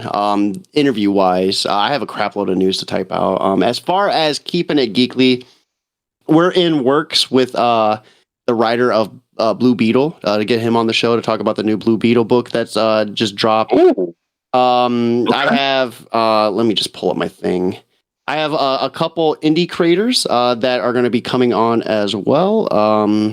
Let me go to my upcoming shows right now. We have we're doing a launch party for J. Michael Miller. He's doing a Puff Puff parent, so it's like smoking weed and being a parent. And as far as I know, it's like a parent that doesn't like typically smoke, so it like explores that, which seems like a really really cool concept. We have Rosa Lineth coming on for Division 5, which is a webcomic that'll be the 24th of March. I'll be dropping that episode with David Rodriguez for Battle Mechs. Like basically we recorded that. I worked. Well, it was like a 12-hour day, and I remember me and him like interviewed at like midnight to get this thing done. And basically, I'm just waiting on him to go live with his campaign to air it, so that way we don't spoil anything. But that's pretty much it. I have a handful of people. I know the publisher for Invader Comics wants to come on and get like not only him but all their creators on the show too. And then Zoop. I don't know if are you guys familiar with Zoop? They're like Kickstarter but their own crowdfunding platform. I've heard of it. So I will give a big shout out to Zoop. Zoop is they'll hit me up with some really big creators and I'll get them on. And they just hit me up with like 3 creators that are pretty big that have books coming out. So I want to get them on, but it's like figuring out when I can. Like that's the thing. So there's a lot of cool creators I have scheduled, but nothing's like solidified yet because I don't know. Like we mentioned earlier, a lot of my scheduling is just done on the fly. Like I'll be like, hey, 2 days from now, I have an open spot. Do you want on? And so to answer your question, we have a couple indie creators, a couple, bigger, people from like DC and Marvel. But I have yet to kind of solidify the dates on it. That's fair. All right. Anyway, Mac, if you want to ask your closing question. As always, any special appearances or things of note coming up that may not have been yet covered? Ooh, this is actually the first time I've been interviewed in probably like 2 years. I don't have any shows that I'm going on per se. I guess the most notable thing is I want to get back into streaming Helldivers. That's been a game that I've, been playing, been really enjoying. I just don't have enough time to like do like a 2-hour Twitch stream of it. And that's the worst part when I do. It's like 3 a.m. So like I typically was like a morning streamer or I would stream at like 10 or 11 like PM. That's when my community knows that I'm live. So it's like when you stream outside of that, it's so hard because no one knows that you're live. Listen, it is your civic duty to land on that charger, citizen. I know. Did you see the clip on Twitter? That was so funny. Like it bugged out and like so they didn't like get reinforced and land on them. They were actually in the battlefield and the charger like glitched them on top of the charger like they were riding it into battle. It was really cool. I only know about it secondhand because I follow Mercenary Girlfriend on TikTok, so as she plays Helldivers. What are you gonna do without TikTok? That's my question. Where are you gonna find your entertainment? It's not going anywhere. This is all bullshit. It's not going anywhere. There's too many people. There's too many people fighting for it, and 170 million Americans on it. It's not going fucking anywhere. Not to mention 500 million people around the world using it. It's fine. They're going to get their American civil liberties in warriors on it, and it's going to be fine. And isn't it crazy like how social media does that? Like we had Vine, but a lot of people don't even remember Vine. But like when TikTok came out, it forced every other platform. I do. Elon keeps reminding me of it. But like, think about it. Like when TikTok dropped, Instagram did Reels, Facebook did Reels. I didn't Snapchat do it too, where they started introducing like the Reel stories. Yep. I mean, you have shorts on YouTube. Mm-hmm. You even now have a short form video format right here on Twitch. I don't know, not that anybody knows it, but you now have stories on Twitch. I know I use stories sometimes. Like, you only have to stream once a month to be able to even add to it. So it's like not even a hard requirement to hit.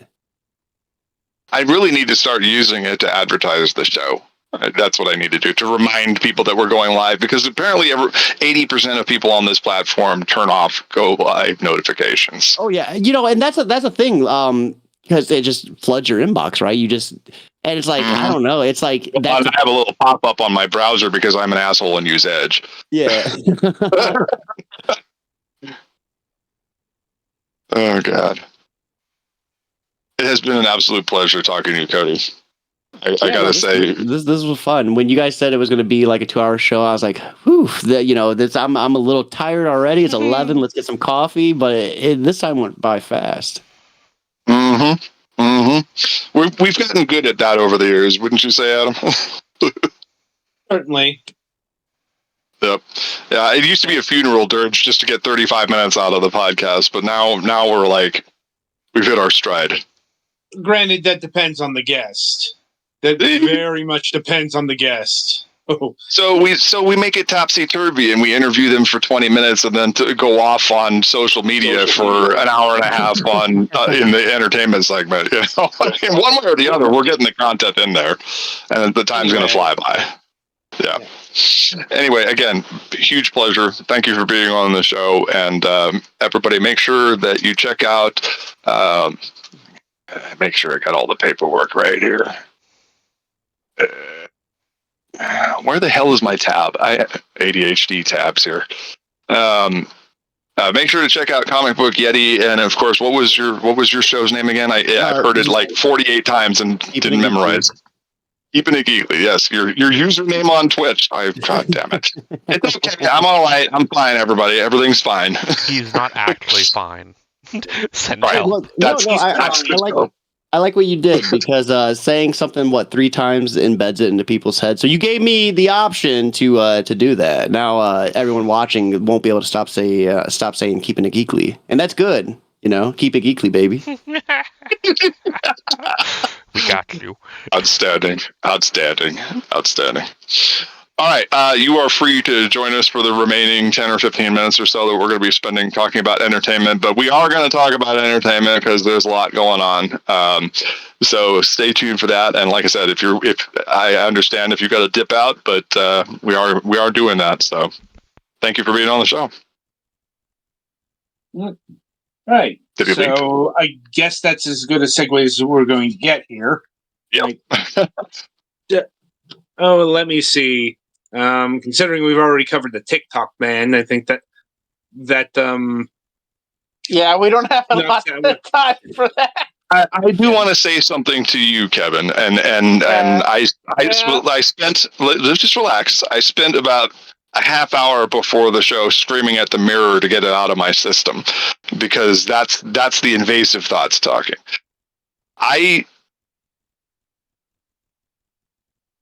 I know there's a lot of misinformation around, and so I just wanted to say I wasn't trying to put you on blast or anything like that. Oh no! You were. Issues. Okay. I mean, I just wanted to say that beforehand, and I also did not want you to think that throughout the course of tonight's broadcast that I was poking the bear in the cage. No, you weren't. I mean, I know. Okay. Look, I understand how. And even though I'm not really comfortable with it, but I know for a fact that a lot of people have ingratiated themselves, if you will, with the platform, and I completely understand how, if a ban were to happen, which I absolutely agree with you, it's probably not going to happen at all, or at the very least, isn't going to happen for probably years at this point. Yeah, I was going to make how damaging that would be. So yeah, when I talk about all of this, I don't think that I don't completely disregard about how disruptive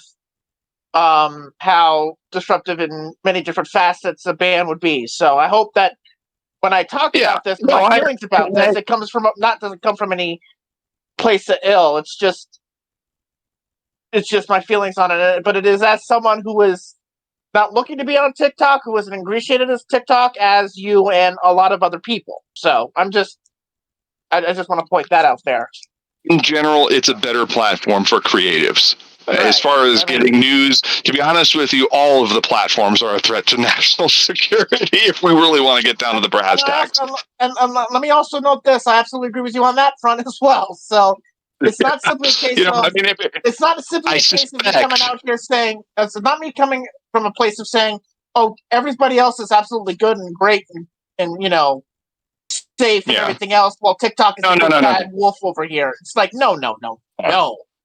I'm going to give a sorry, it's like the way out of this is for a thing that takes care of every single platform across the board. That would be the logical way out of this. But unfortunately, you know, for some ungodly reason, this is the way it's going right now. But I don't think it's. I think the train has come to a halt, and you know, for a lot of different reasons. Yeah, I don't think it's going away for a long time, and by which time they'll have a chance to evolve and do their own thing. But and you were talking earlier about how cyclical the internet is. I mean, if you think about it, you know, literally, you know, even if, God forbid, TikTok were to go down, which it probably won't, but even if it were to go down, I'm pretty damn sure that a replacement will eventually rise in some level of fashion. I'm sure of it. Because if you think about it, you know, the internet has been a cycle. I mean, I think all of us remember that, you know, we started all the way back with like Prodigy and CompuServe and AOL, and then we went to like Merck and BBS and all that type of stuff. So the internet has always been a cycle. Yes, you probably might have a service that gets big and then it gets torn apart, implodes or whatever, but another one comes right on up. So it's just a case of, you know, I note that out there too. Yeah, any ill will for your defense about it, because you know I completely understand how, you know, powerful it is, and you know what that. In the moment, it's the thing. In the future, it may not be, but in the moment, it is the thing. Especially for creatives like myself, who their algorithm tends to favor us more. Especially gamers, illustrators, animators, and such. We get a really big boost on that platform. Musicians, people who make art, are very much favored on that platform. People who do cooking and stuff like that, they have to be funny, like the guy who spends half of his videos swearing at people for, you know, trying to make gourmet spam. That's the niche that follows, you know. Right, but I'm not offended at all about the conversation, and I think it's an important conversation to have, and I think it's important that the entirety of this, because not everything is as easy as it sounds, but you know, we need to have this conversation at some point. But no, I'm not angry with you. I'm not upset about it. I just, you know. Okay. Well, and I didn't want to take up the whole. I didn't want to take up the whole, you know, entertainment section on this. So we're gonna put a pin in that. I did want to clarify my Nancy Pelosi remark though, because she had some speech and it's like, woman, if it was about national security, then you would also be chastising Facebook and fucking X. I think she's done all of that before, but you know, look, at this point, it is what it is. We don't have the time to get into it, so I'm gonna put a pin in it. I just wanted to clarify that remark because she did make some tic-tac-toe speech that upset me, and I was just like, "This is why fossils need to get back in the ground and out of the fucking Congress." Anyway. Okay. All right. We all done with their legitimate news, Adam? Please take the lead here. All right. Take the reins. Okay, so we got to talk about Paramount this week. Yep. Okay. Because Apollo has come back into the game. Apparently. A couple of weeks ago, we noted how Apollo actually had dropped out because of concerns about antitrust and whatever. Well, it turns out that that's no longer the case anymore. They've narrowed the focus. Right. they have Wait, put up who? a- I don't know. I don't understand. Wait, I don't remember Okay, talking about Apollo. Who is Apollo? Apollo Global Management. Yeah, I got Oh, it. is that the hedge fund? Is that the hedge fund? Okay. private equity. Well, Apollo Private equity, Global yeah. Management. They actually own the Cox Media Group, which owns the ABC affiliate down here, Channel 2, and a couple radio stations out of the WSB empire down here, if you will. Along with some other stations owned by Cox. So they're in the media business, but it looks like what Apollo Global Management has decided to do is put $11 billion only for Paramount Pictures and Paramount Television. Not for CBS, not for the artists formerly known as the Viacom networks, Oh dear. or even for Paramount Plus and Pluto TV. Just Paramount Pictures and Paramount Television. That's it.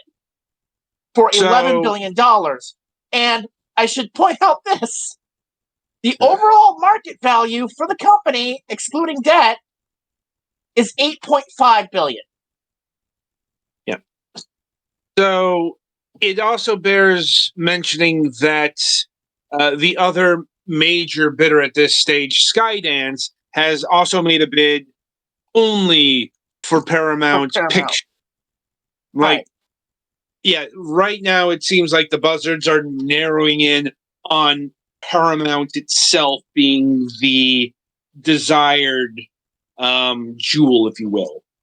Yeah, Which makes sense, because there's apparently a lot of antitrust concerns over CBS and the rest of linear, of the linear networks, especially the cable. That's a declining business. And the streaming business units, especially Paramount Plus, they are not profitable. Right. You know, I'm not sure about Pluto TV, but apparently doesn't Pluto make enough. TV, actually, to be clear, the profitable business of the entire thing is actually Pluto TV, and largely because of the advertising above it. But Pluto is the profitable one. Paramount Plus has never been profitable. To be considered CBS All Access in the deal. Mm-hmm. Because it would only be one part, and it's an overall losing business because of Paramount Plus. So, yeah, the problem is it's not neither deal is great for Paramount. No, because what they'd end up doing is clearly Paramount Pictures is the most valuable asset. So what's left? The declining businesses. Yeah. And they'd still have significant debts. So it's not exactly. They're not exactly rushing. They're not exactly rushing to take this offer just because it sounds good on paper. Yeah, but they also might not have that much of a choice. Considering they technically do have a choice. I mean, they got into this sale thing very, very late, and they technically could easily tomorrow decide, we've listened to all these offers and we don't like any of them, and we feel that we can, somehow make this work over the next couple of years. So we'll try it, and then a couple of years from now, if the market is a little bit better, if there's actually a more environment friendly for M&A, we'll try again. But they can easily say that. Should they? Probably not, but they could. I don't know. It's so weird to me that I mean, it's like, yeah, you kind of. I know that the streaming business is a loss, but I mean, like the CEO of Paramount and Paramount CBS came out and said, like they were querying about Star Trek Legacy, which fans have been clamoring for ever since the successful campaign to get Strange New Worlds on the air. Bearing in mind that it took 4 years to get Strange New Worlds on the air, so to speak. So it's weird to me that any company wouldn't say, okay, we're going to take that, because Star Trek is such an important brand to Paramount. It's one of the most profitable things that they have. And by parceling off the streaming business from the motion picture business, they would be losing the Star Trek global franchise. which is the only thing that they really have besides Mission Impossible to go head to head with like Disney with Marvel and Star Wars.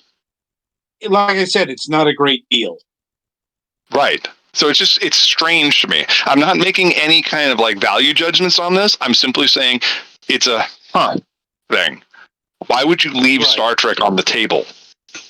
Why would you take the movies that most people don't particularly find favorable to begin with and forsake the television part of it? No one ever. It's private equity.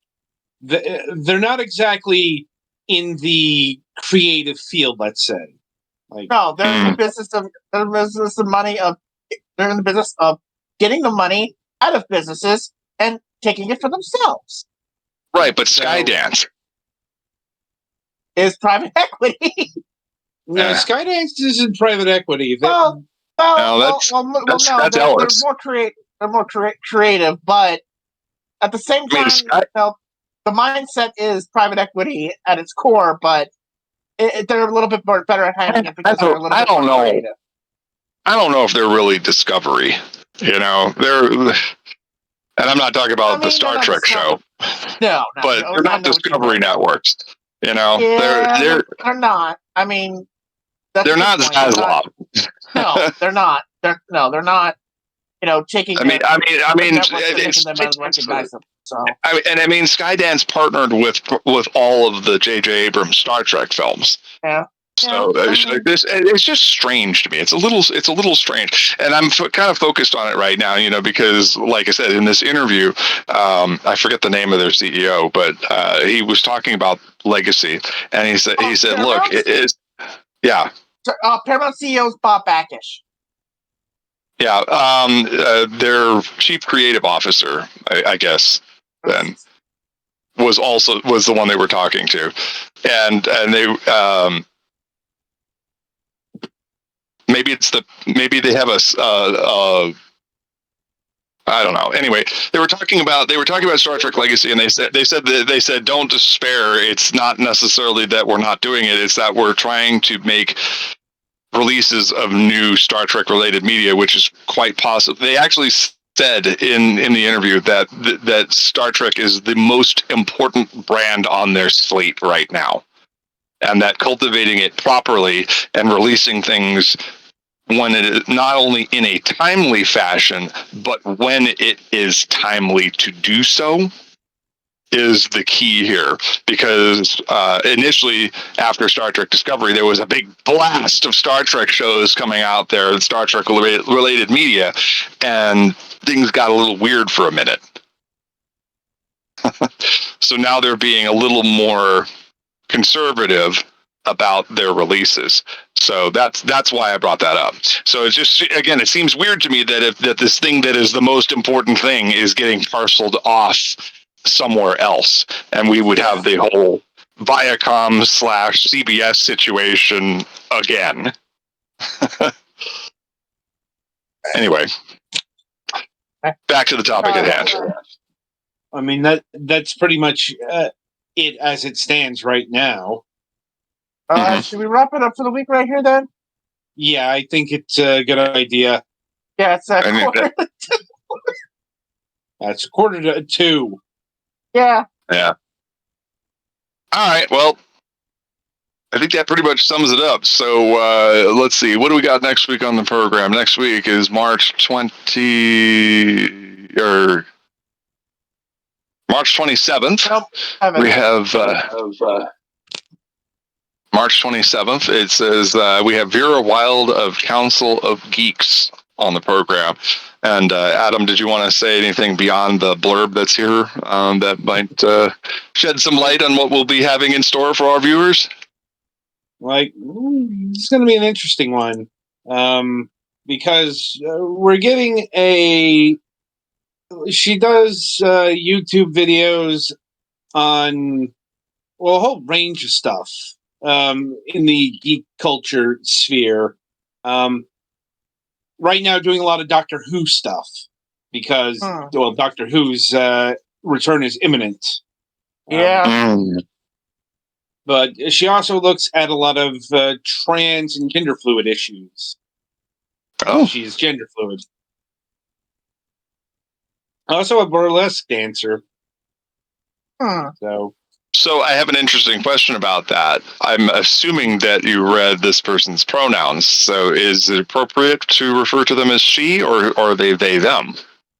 I'm like, what is their preference? From what I've seen on her actual sites, she uses she. So. Well, I bring this up because Finster recently came out as gender fluid and trans, and is still has a preference for he. So I want to make sure we get this all right. As far as I know, here is that the thing? Yeah, for clarification purposes. Yeah. Yeah, I'm like, as far as you know. Yeah, I'm like. We'll get a firm clarification next week. Yeah, because it is possible sites haven't been updated yet, so it's better to make sure before we go live. This is why we do a pre-show. To clarify these details. This is why we do an unrecorded pre-show, so we can clarify these details. All right, well, that sounds fantastic. I'm looking forward to it. All right, folks, that's it for this week's episode of Moonhawk Studios Presents. Again, a huge thank you to Cody of Comic Book Yeti, and I can't remember the fucking name of his podcast. Keeping it geekly, baby. Thank you. It's in the name. Excellent. What a perfect note to end on. Thank you so much, Cody, for being here. See you next week, folks. Until next time, thanks for watching. Stay safe out there, kids.